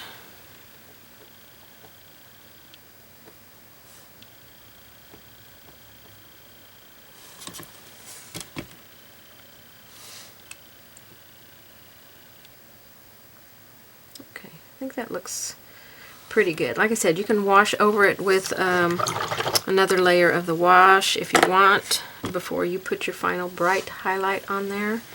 I think it looks good. The other one I made a little bit more pink. I'll bring it in here. So I probably added some white into my red to make it a little bit more opaque on the first coat, but oh my gosh, I love the richness of the color of this one. They are both gorgeous. So personal preference here. If you like the lighter color, then just add a little bit of white to your red when you apply your base coats, okay? But oh my gosh, that is so gorgeous. I just love it. Love it, love it, love it. Okay, I am going to brighten the highlight on the tip of this one here. Oops. Got some red on my brush. Dip into the clean white, that will be helpful. I have to get a new palette here for my...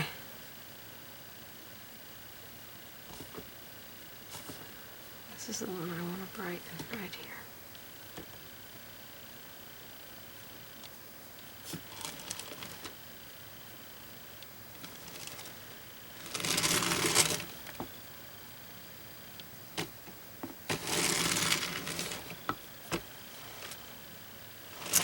Okay, I think it's looking pretty good. I mean, you could play around with this and do tweaking, but don't overdo.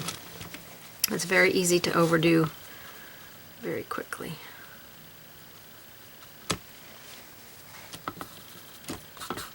Oop, had red on my finger, so I just push that right in there.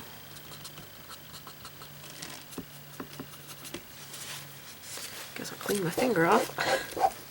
Gotta keep your finger clean like you gotta keep your brushes clean if you want to use it for blending and adding all that detail in there. I see another place I need a little bit of white because I really need to define this.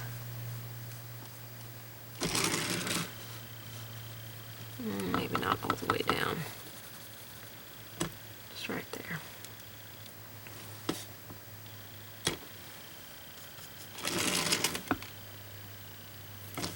This is the one that comes, it's the folded edge of that one.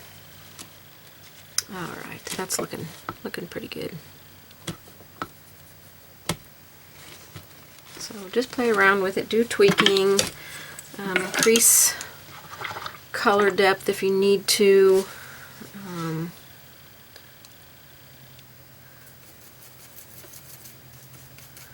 Like on the red, I really feel like a couple of these places could be a little bit more vibrant.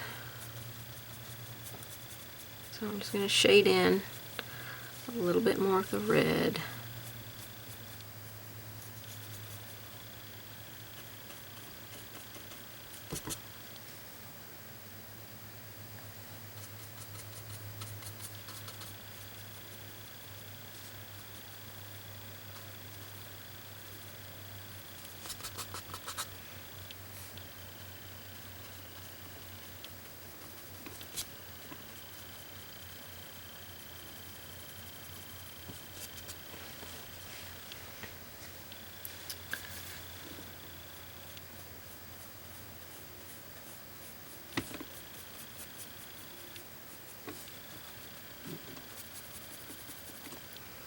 I have just a tiny little bit of red on my brush, just a tiny bit. And I have water in there so I can float it and move it and blend it out.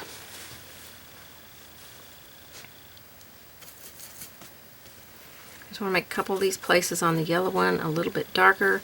Since my red down here is so vibrant, I want to get a little bit of some vibrant colors up here.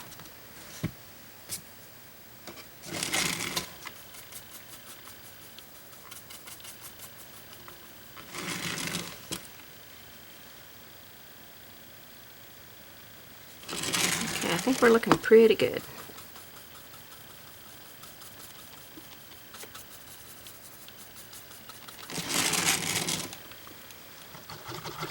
Okay, let's draw our lines on for our water drops. So I'm going to draw my water drops on, I'm just going to draw them with a pencil. I'll try to draw them light, but still make them where that you can see them well. So I want a drip water drop up here. So I'm going to draw a drip one there. I'm going to have a round one here. And I'm going to put, I'm keeping them on the yellow areas. I'm going to put a round one here. Okay, so I've drawn them in really dark. So I'm going to very lightly erase them back to where I can see them. Just slightly. I know where they're at. They're barely on there. See, there's that one. And that one, teardrop. And this one. Alright, I'm going to go down to a little bit smaller brush now. So far we've used a 1/2 inch angle, a mop brush, and a 1/2 inch stencil brush. So we have not used very many brushes here. Let me see if I can find my smaller angle brush here. So I'm going to go to a 1/4 inch angle brush. Now, you know, if you've watched my videos in the past, I have never been a huge fan of angle brushes, but they are wonderful brushes. A lot of people love them and love the effects they get with them. I have learned to love them with this project. The angle brush has just worked beautifully for this project. So I'm highly recommending that you have angle brushes in your brush stash. Okay, so I've got a 1/4 inch angle brush. I've dampened the brush. I'm going to side load with my raw sienna, and I'm going to work it into my brush till it's a really nice soft color. Now I can't get that a soft color if I don't have a little bit of water in my brush. You see how it's getting lighter and lighter because the water that's in my brush is blending, but I'm still just keeping it right on that one edge of my brush. Lightly touch my paper towel, and now I want to go on the inside, upper and left side on the inside. Let me zoom in here, of my water drop. Okay, the inside upper part of it, and we'll go around the outside of the line. So you've got some of this inside and some outside. Okay, we're going to do the same thing with this one over here. Upper. And I'll have to use just a tiny bit more paint on this one because it's a little bit darker than that one. So a little bit more paint on my brush. A little less water blended in. So I just picked up a little bit of paint on the tip of my brush and just slightly blended it in. I didn't want to over blend it to get that water mixed in with it too much. And then we'll come around the bottom edge here. Work that float.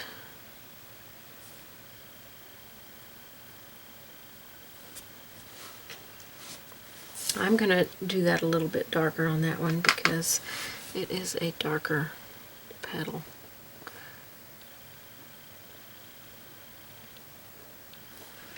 Okay, so we did on the inside, upper and more towards the left, and then at the bottom on the outside more towards the right a little bit, and on this one as well. Now for the angled one, or the drop down one, the drip, instead of the drop, we've got the drip. I'm going to load my brush again, get a little bit of water in there. We are going to create our shadow on this side. So I'm going to go right along that line. I want to bring it out a little bit, so I'm going to grab a little bit more paint here. Ooh, or a lot more paint. And we want to go around the bottom just slightly. I need a little water in my brush.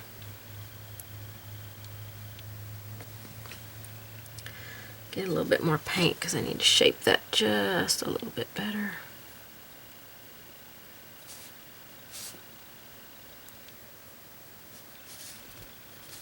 Okay, so we've come around the outside of it, and now on this one I want to put some of this on the inside on the right. Just a little bit there. Okay. Okay, so let's add a little bit of highlight on here.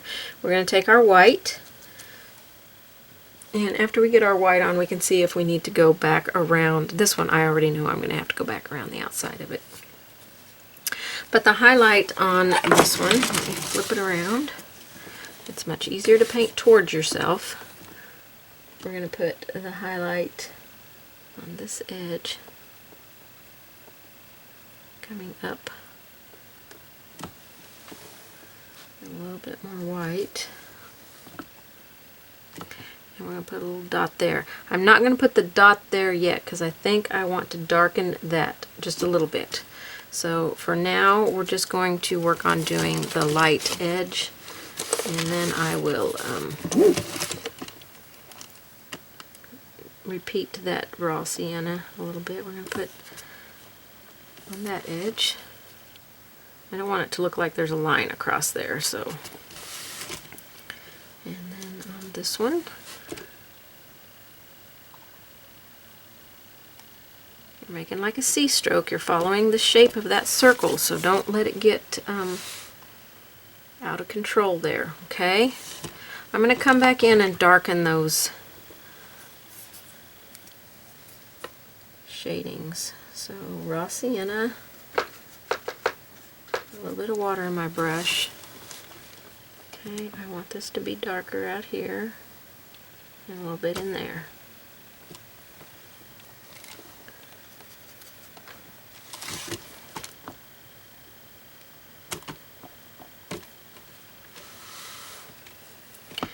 A little bit darker here. Take that water edge and just softly blend that out. More paint in my brush here. Oops, stay here. And I'll go along this edge and bring that out.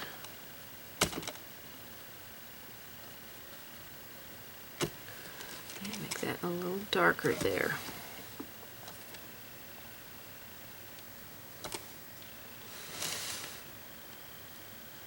I think I'm going to have to do this one up here one more time. This one right here.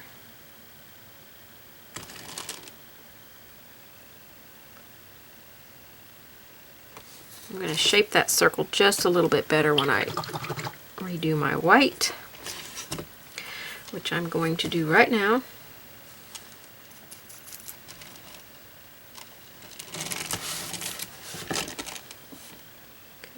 We're making like a C stroke, or a backwards, well, this would be a forward C stroke. Just follow the outer edge of that circle. Then we'll put a little reflective dot up here.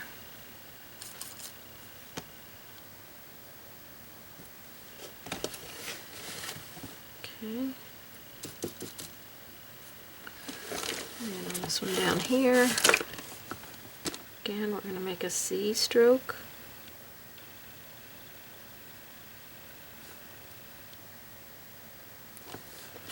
I'm going to wipe that off. I messed up the shape.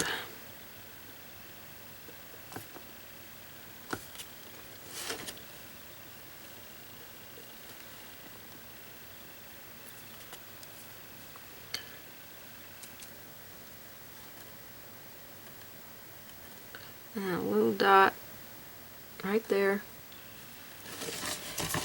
Okay, now for the teardrop one, let's lighten this edge. I'm flipping the brush so that I'm up just on the very tip and pulling it up to the top. Want that highlight to go all the way up to the top. And then a little dot over here.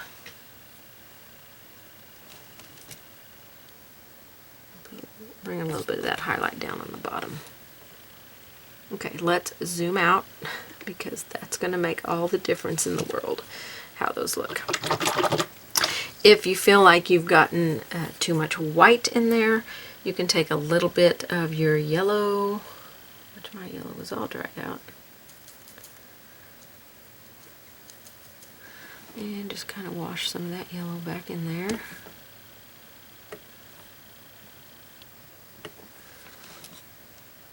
And that will help it be a little bit less big of a drop.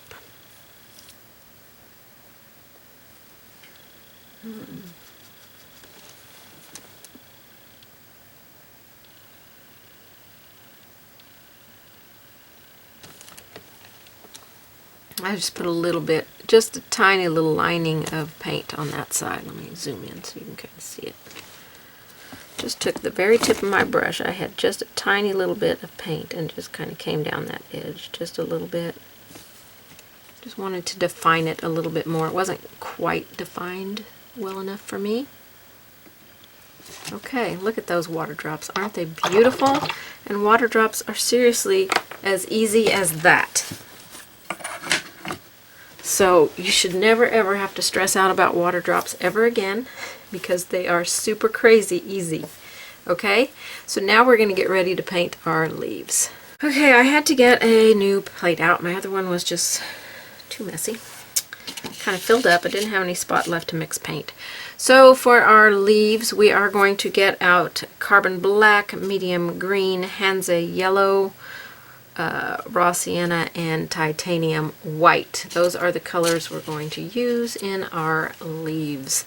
So we want to begin by shading our leaves, and we're going to take our green and our black and mix them together. We're going to make like a black-green color, and it needs to be darker than the color that you created for the leaf to begin with.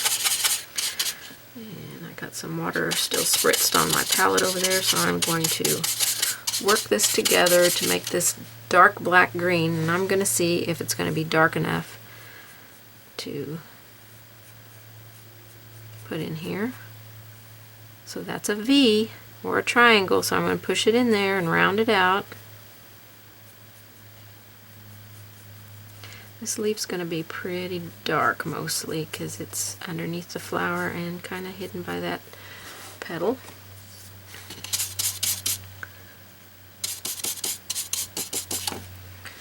Okay, this one has the turned edge, so we want to go around this turned place here. I'm going to mix a little bit more.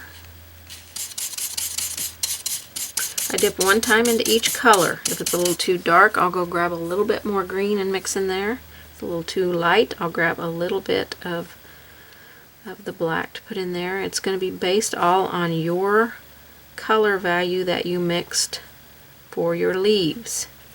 Even though I give a ratio, when you mix it, it could be slightly different than mine. So you have to adjust your color according to what you mixed. This is going to teach you excellent blending of colors, teach you values, and it's just so easy to mix your colors. I don't want you to ever kind of stress out about it. It's really just paint and play around with it and figure out what colors work and what colors don't.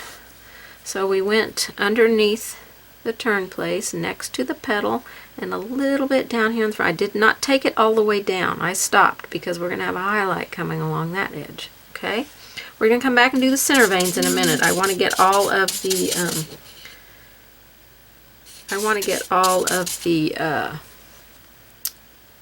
shading done before we do the veins. So we'll come around this one, push the tip of that brush in there between your petals there, go around. This is where you can shape your petals on your flower a little bit if they kind of got weird shaped.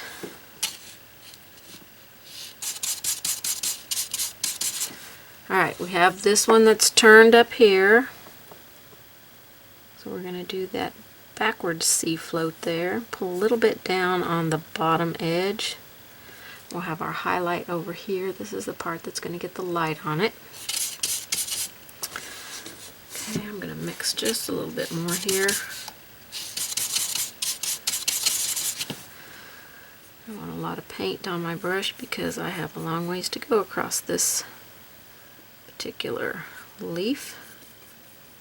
And I'm going to pull that out a little bit. We've got a couple of little V's there, or triangles, and I want to pull that out.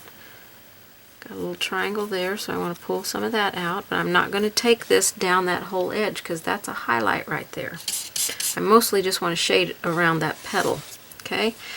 And this side over here, we'll get a little bit, and then it's going to come up to the front and a little bit across the front right there, and then we'll stop, okay? Just up there in that upper edge.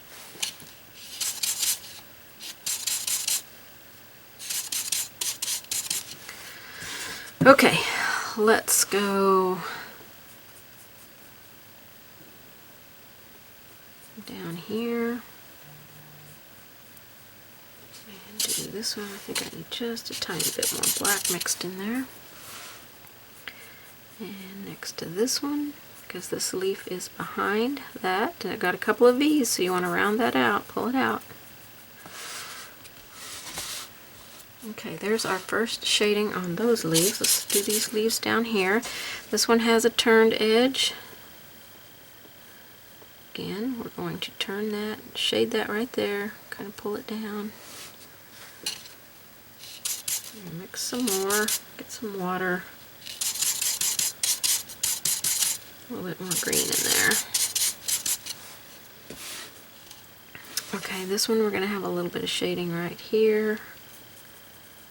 Again, I'm not taking it all the way across right there. I'm stopping short of that end so that I can highlight this edge. Okay, smooth that out. I'm going to do a little bit back here, but not a lot.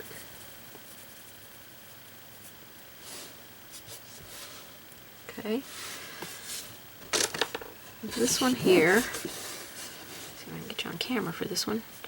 We're going to do mostly at the back of this leaf right here. We're going to go around our little calyx petal here and up this edge.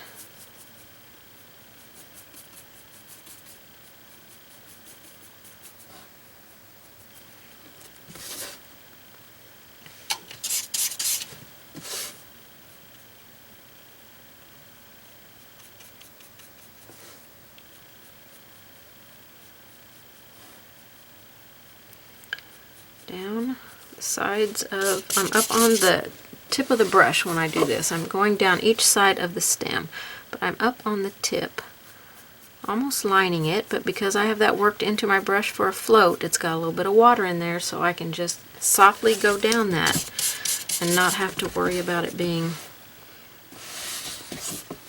Alright, I'm going to go around this.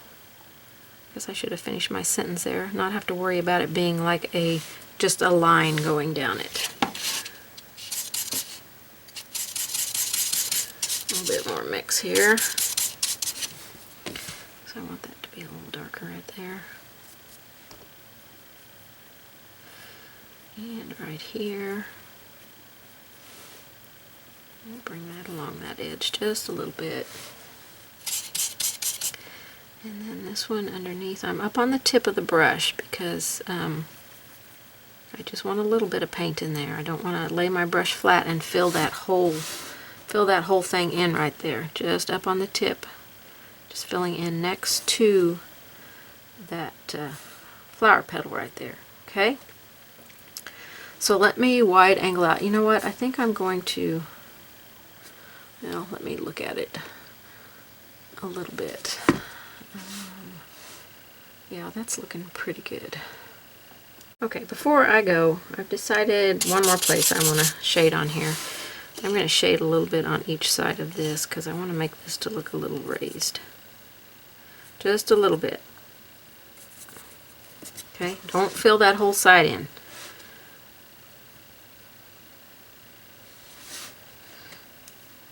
Alright, let's get ready for our highlights here.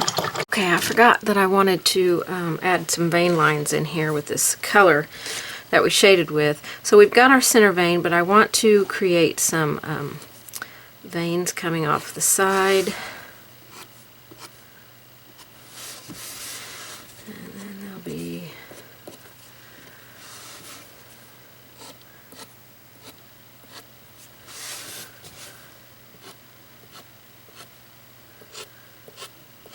so I'm just drawing them on for now. And actually they'll meet that center vein, so rose leaves are very distinctive in how they look. So I'm going to have one coming back here. We have our center vein.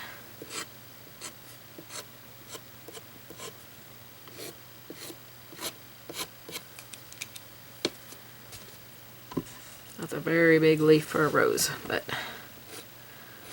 we are going to go with it. You can adjust yours if you don't want it to be quite that big. I'm not going to put any down there.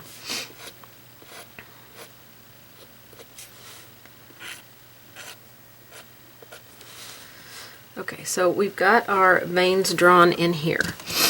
You can take your line drawing and transfer them in if that makes it a little bit easier for you. I'm going to stick with the 1/2 inch flat or angle brush. Actually, if you've got a smaller one but not quite as small as the 1/4 inch, you could go down to that. So I'm going to go down to a 3/8 inch. This is the Dynasty Black Gold, but use whatever brush that you want to use, and we're going to do that mix of green and black that we used to shade with. Definitely want to make sure that you have water on your brush here. Touch your paper towel and remove the excess paint off of the tip of your brush. I'll just start up here with this one because it might be a little bit easier. Let me zoom in just a little bit. So I want to shade next to that line and then down the center vein. A little bit more black in there, I think. So next to this line that I drew and right next to the center line. Okay, you do not have to do this. In my original one, I did not give it this much detail, but this will definitely take your project up to the next level. So we'll go down each side. Next to the line coming out and next to the center vein.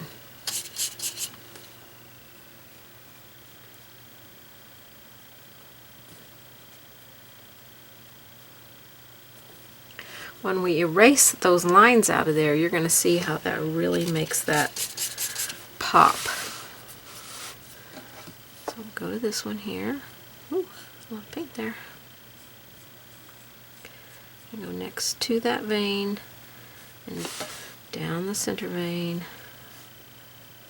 We want to have that little bit of gap in the center vein there.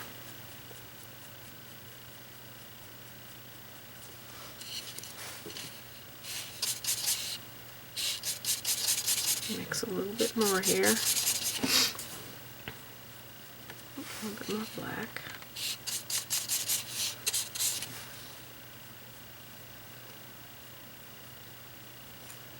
And remember, these are V's or triangles, so round them out just a little bit. A little bit of water. When you pick up paint, pick up just a little bit of water so you can mix them together or blend them into the brush together. You're not actually blending them into each other, you're just blending them into the brush.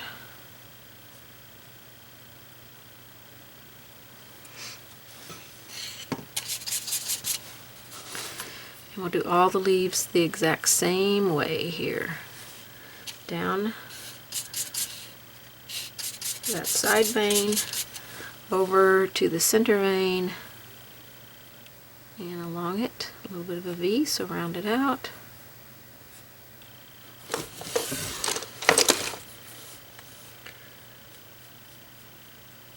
And as soon as I get this first shading on here, I'll bring up the other one and show you. Or I may just bring it up when I'm done, completely done with it, so you can see the difference in the leaves.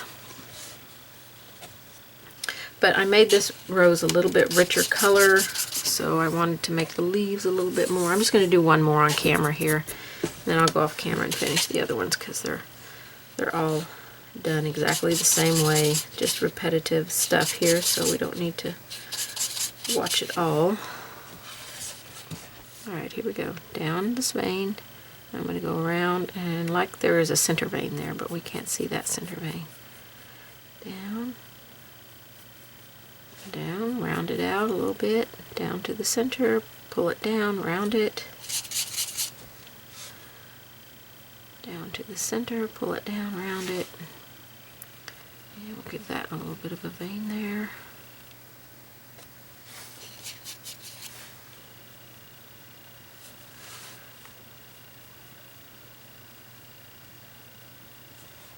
And then a little bit here.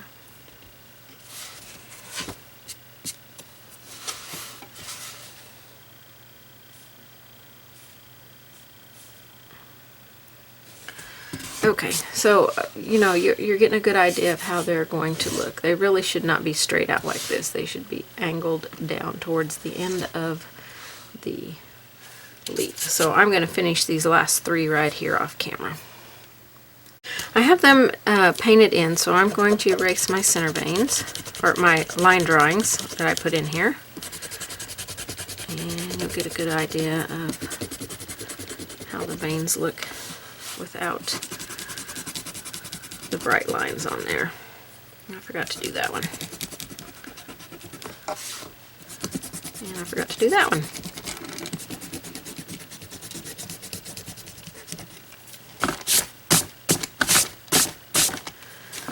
Okay, I missed a couple here, so let me come back and do them.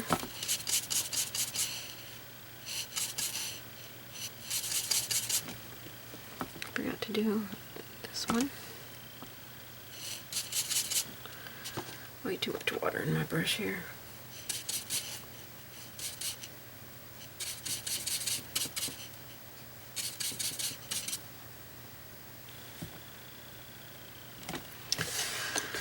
I forgot to do down here.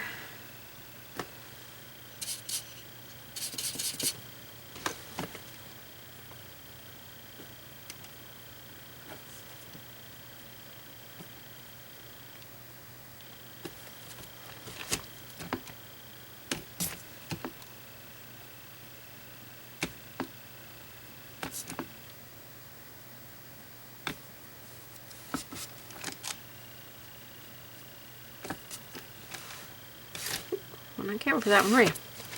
Alright, I'll go over here and do this one. This one's not got much to do here. Okay.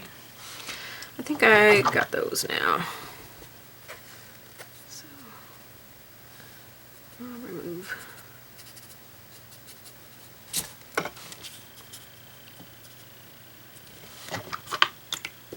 Okay. Let me wide angle that because I think I've got you zoomed in too far. Okay, so we've got our shading done on here, and we've created our veins. And again, you do not have to do the veining part if you do not want to. So now we're going to work on highlighting. So I'm going to go back to my bigger brush here, my 1/2 inch, and I'm going to grab some green and some yellow. Make a bright green here. Maybe put a little bit of raw sienna to tone it just a little bit. So let's do 2 raw sienna, 2 yellow, and 1 medium green. Let's see how bright this is going to be. So we want to come out here on this edge. Ooh.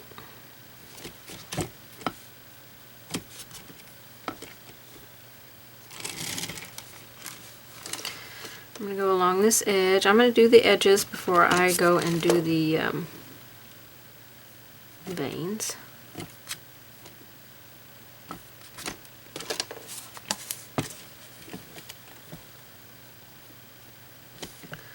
I'm going to do a little bit more out here.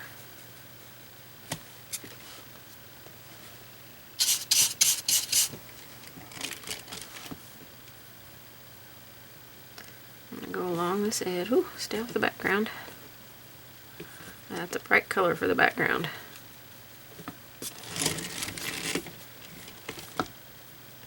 along this edge. We're not worrying about the veins yet, we're just getting the edges.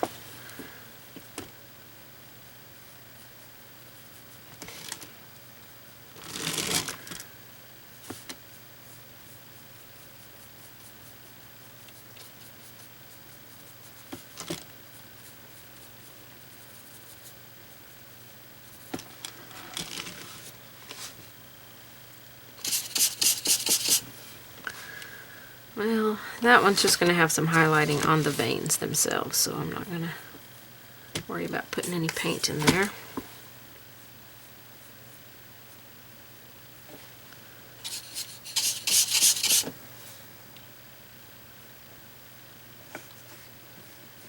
Oops.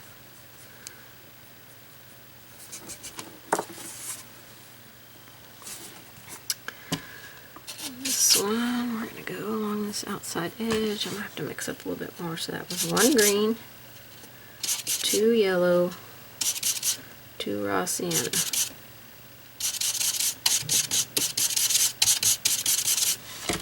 Alright, here we go.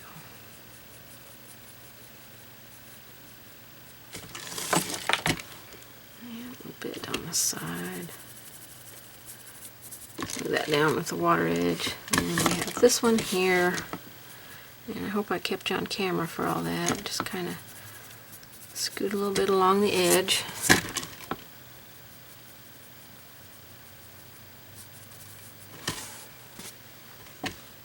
Okay, a little bit along the edges there. I'm going to grab some water on my brush and load some of that paint. And then we want to go on the opposite sides of our veins here. Oh, don't have enough paint.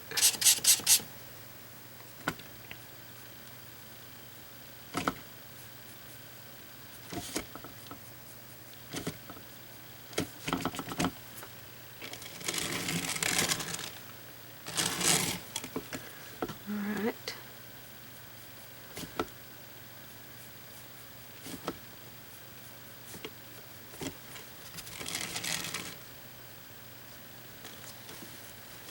So this will be actually the back side of our veins, of the veins that come out from the side.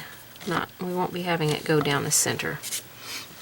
It's just where they come out from the side.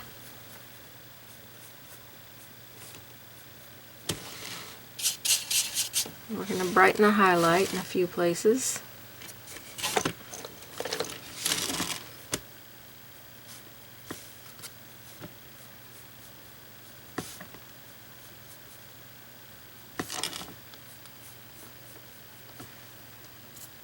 A little bit of water.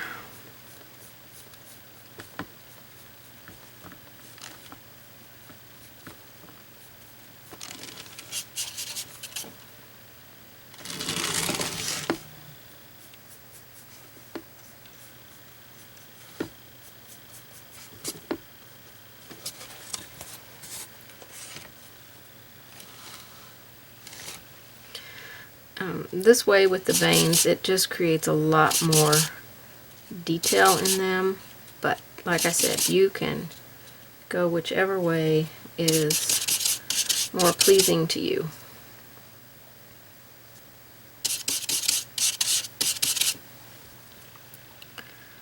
So I've got a couple more over here.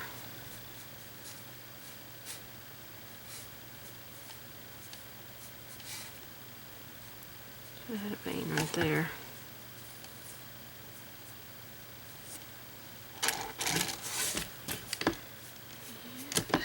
Do these. A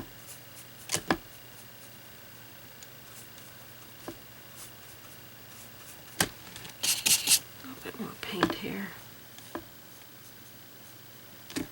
We'll do the tips of our calyx. I'm just going to kind of choppily tap this onto the tips.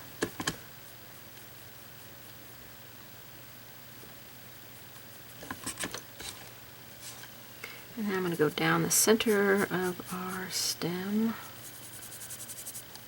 Back it off right there where that leaf comes over. And that's our first highlight on our leaves. Oh, they're looking gorgeous. All right, let's brighten our highlight a little bit here. And then we'll see if we want to darken some on our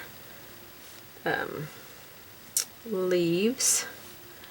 So I'm going to do a little bit of green. A little water here.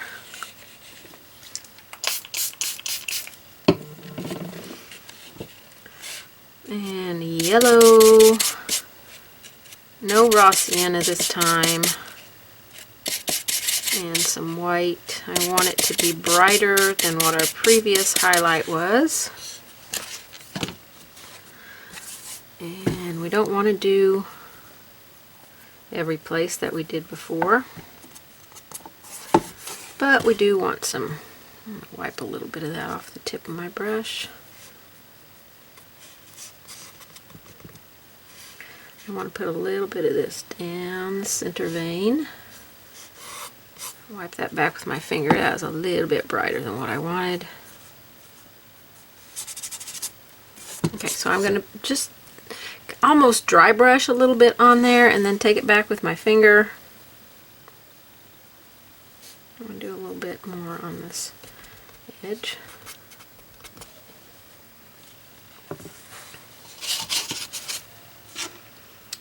And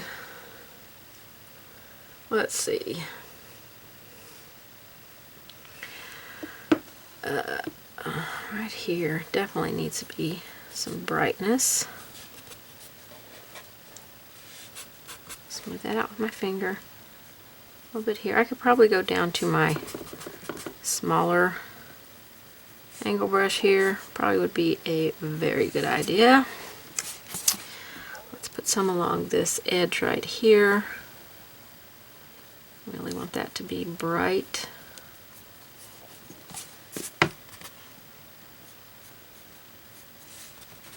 I don't have much moisture in my brush, so it really is almost like dry brushing right on here. Okay. Grab a little bit more paint. Go out here to the edge and add a little bit. And then a little bit here and here. A little bit on this edge. And then just touch back with my finger. Just a little bit of a brightening. Okay, let's do the center vein like we did on that one. I didn't get that straight at all, so let me wipe it off. And then I'll touch it back with my finger, kind of take it down a little bit. We'll do this one. We don't have to go into the shadow area. Let's put a little bit more brightening right there.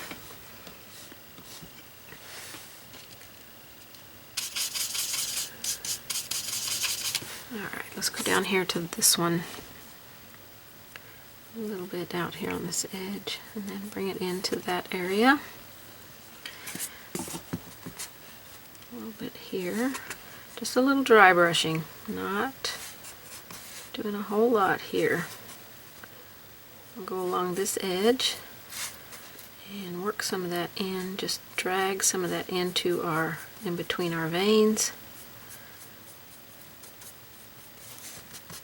And then just use your finger, touch it back. A little bit of brightening there. Let's do our center vein right there. Touch it back. A little bit here. I'm just going down the edge of it with the chisel of that brush. I don't have very much paint in my brush, so it's not leaving a lot on there. Put a little bit down the center here, touch back with your finger, smooth it out, load a little bit more on your brush, touch your paper towel. I'm going to go along this edge right here. Pull a little bit of that in between. A bit down there. And let's do a little bit here and back here. Let's pull that center vein. And I'm going to darken at the back of this leaf, I think. Alright, let's go up this edge. Just a kind of tap and a wiggle. A little bit of dry brushing, pull in there. I say dry brushing because I have pretty much no water on my brush. It's just the paint. So I'm just kind of letting the paint go off my brush however it's going to work out. Touch back with my finger. I'll probably darken the bottom of that one as well. We'll probably darken a little bit next up here to our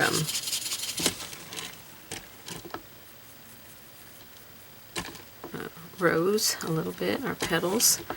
And then we'll go out here.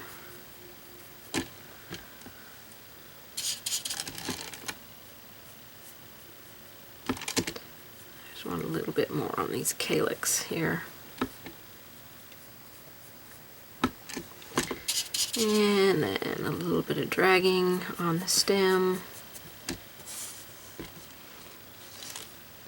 And that's got some nice highlight on there. And I'm just going to quickly darken back here. We've got to bring a stem in. That's our black and green.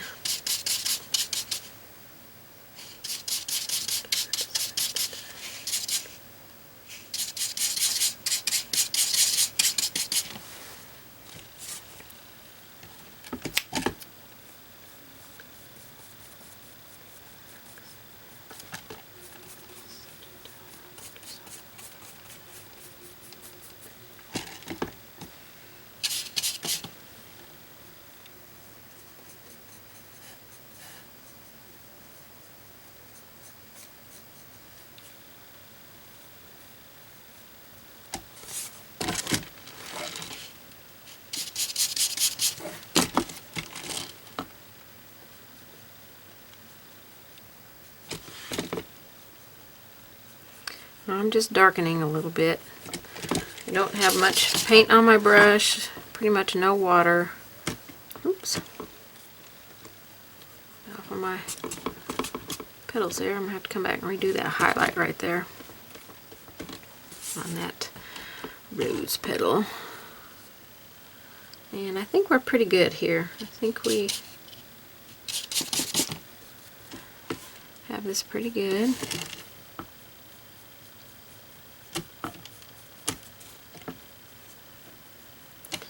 I'm pretty happy with the shading here. I do want to darken it underneath this one a little bit.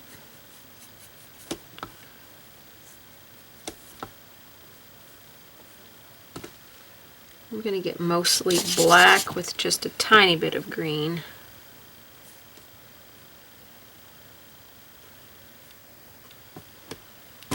And I'm going to put this down here in these dark bees.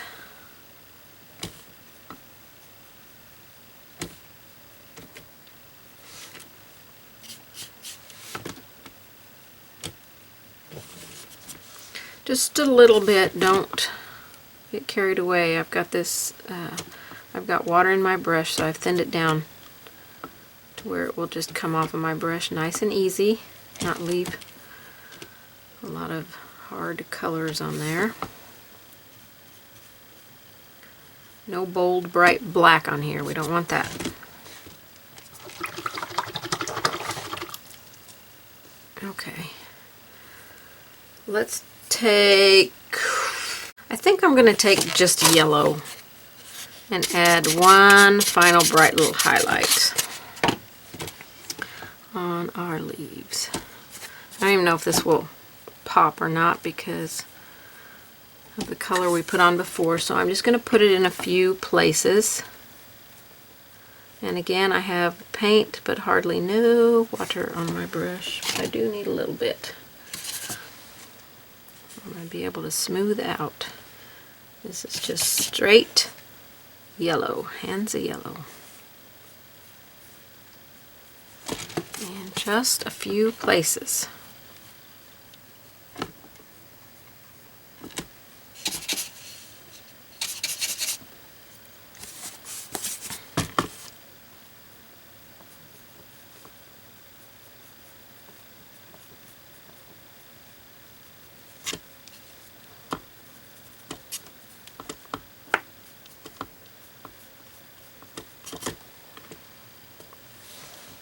Just that little pop of brightness is really going to change how these leaves look.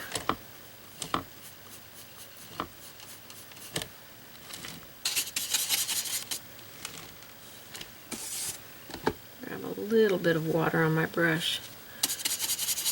I want to be able to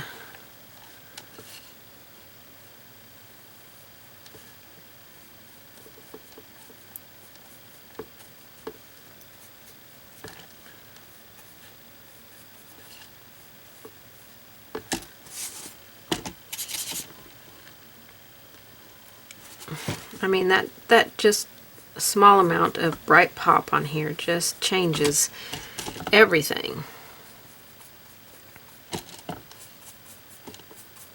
I think I'll pull that just a little bit into that leaf.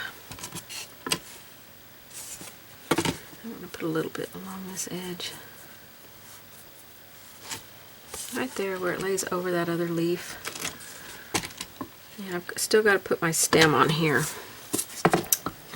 I want this this leaf here to be over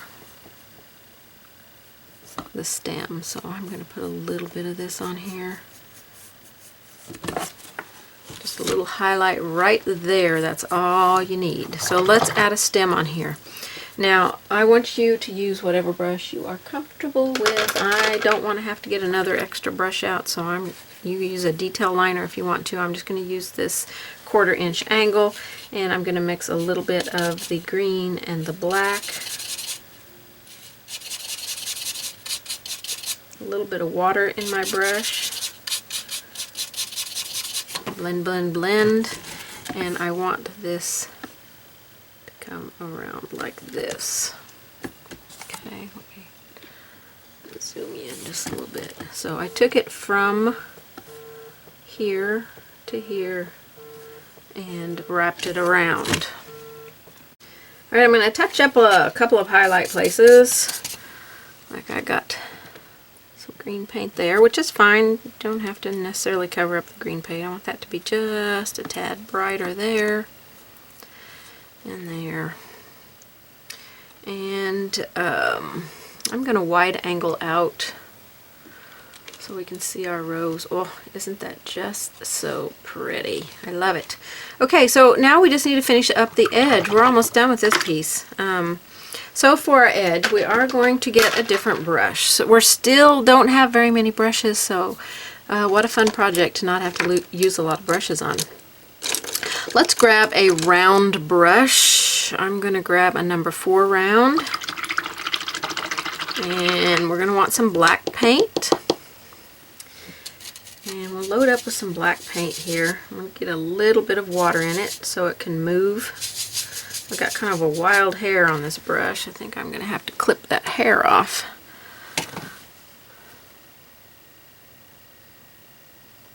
A couple of hairs. Like 3 of them right there. I'm just going to clip those off. And get my paint a little bit thin. And then we're just going to go along the edge. And I like to push and pull my paint and just bring it up onto the surface. I want the paper to look like it's torn and worn and aged. So I just kind of scoot my brush along and seesaw it back and forth. You can roll it if you like, if you can get a good effect with rolling it. A little bit more water. And we're going to go all along the bottom here, even up on our painted area.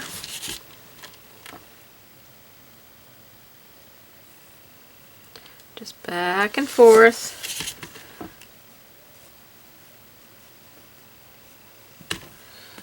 And some areas can be bigger than other areas.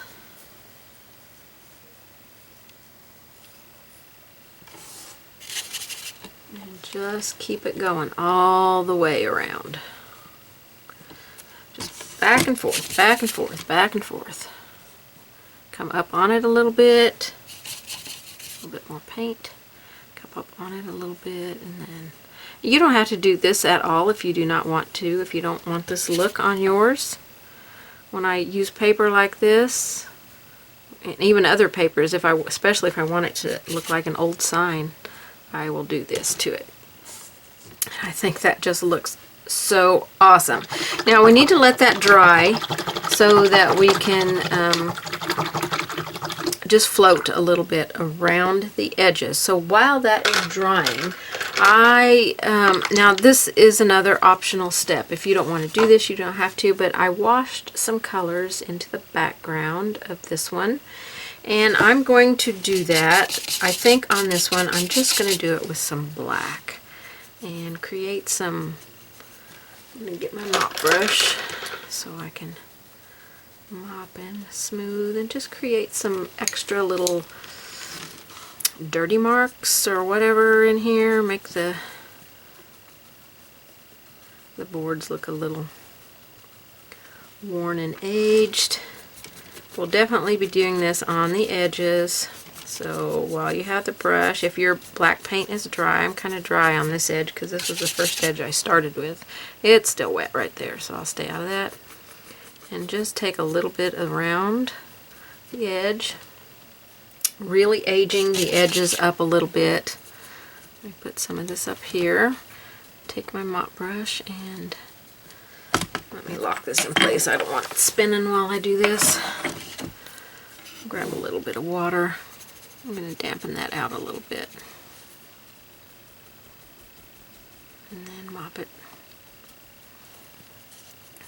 So much fun. Get some of that off of my brush.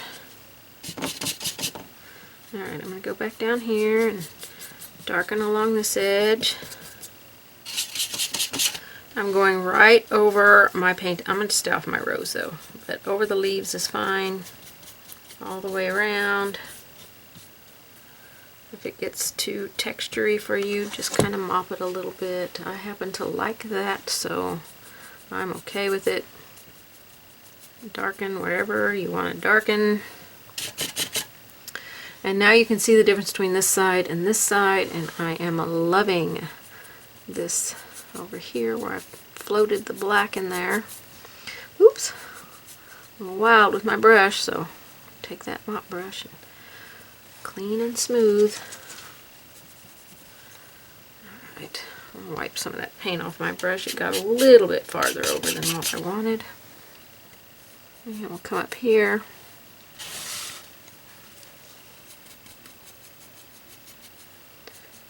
And work our way around this piece. Too much water in my brush, so I went and wiped it off. Still too much water. Get more paint, less water.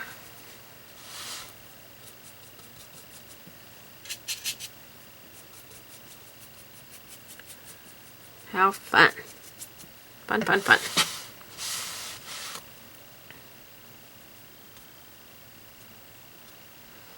Alright, a couple more just kind of dirty places on there. Now on your lettering, if you want to close up your gaps in your lettering, you certainly can. You can do that by just taking a round brush and closing all of these bridges. I like mine with a stenciled look, but if you don't want those little gaps in there that are called bridges, just take your liner brush and connect them all, and it will look like closed lettering. You connect your T to your H, and all of those areas you can just close them up. Okay, let me wide angle out because I'm still undecided. I think I'm going to go ahead and put some of the other colors in the background. So let me grab some, not my brush for one thing. I'll put just a little bit of red in there. I don't want very much of this.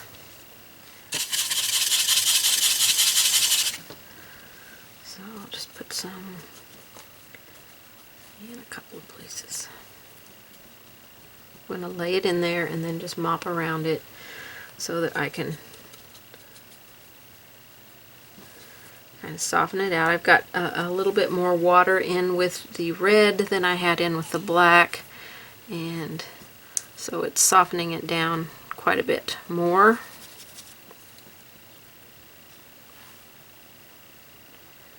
One, two, three, four.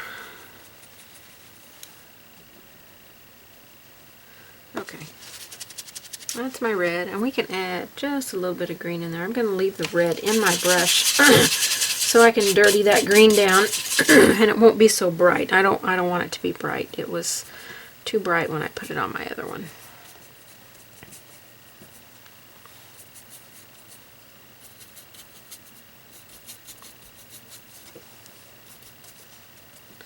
Okay, just quickly mop those, soften them down. And so I added a little bit of color into the background. And the good thing about this is that because we have that Mod Podge on there, if we get too much on there and we don't like it, that's got a hard line, I don't like that, we can just dampen it and remove any place where you feel like you just got a little bit too much on there. Kind of rub it out, make it look a little, rubbing it out makes it look even more worn, which I like a lot. A little bit of finger painting goes a long ways, and I just got black right over here. Not really sure how I did that. So let me erase that if I can. Black might be a little hard. So I dampened this area. Now I'm using my white eraser, and I'm just erasing off the top layer there. I got some black on my... If you rub too hard, you'll go through all your layers, so you have to lightly rub. You can only do this if it hasn't cured, so you have to lightly rub just to get that top layer off. And I think that's going to be okay. I have black paint everywhere, all over me, but I think this turned out great. I'm very happy with how it looks. I'm going to bring my other ones over here so you can see them all side by side. Whew. Wipe up my painting mess.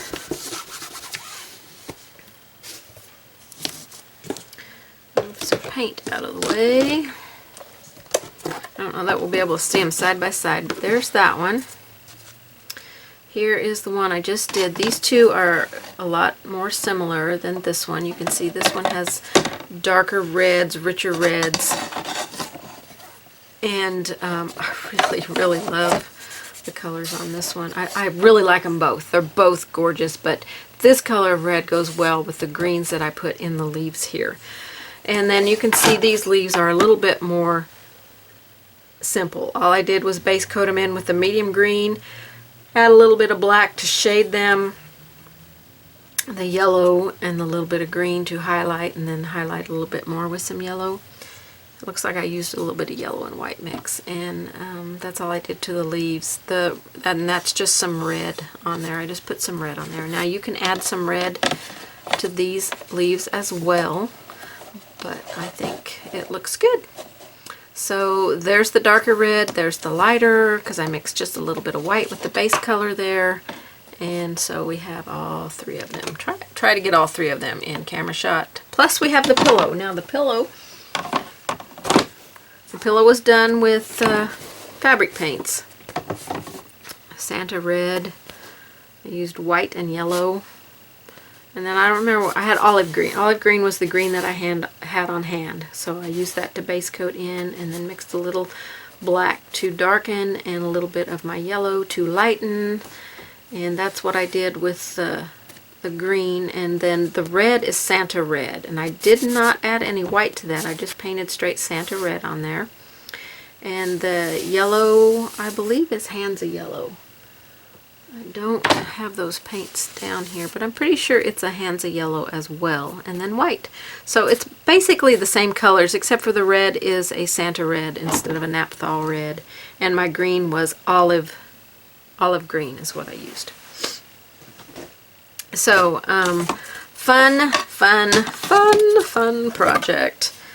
But this is the one we did on this video. It is gorgeous. I am loving the colors on this one, and I hope that you are going to paint this. I hope that you love it. I cannot wait to see yours. I can't wait for you to paint this. And those water drops, weren't they super easy? My gosh, they were super easy. So thank you so much for painting this with me and watching me paint this if you didn't join me to paint it. And I appreciate every one of you. Please subscribe if you have not. Give me a thumbs up, a like, share my videos, comment. I love and appreciate every single one of you guys. Thanks so much for stopping by, everybody. I will see you on the next one. Bye-bye.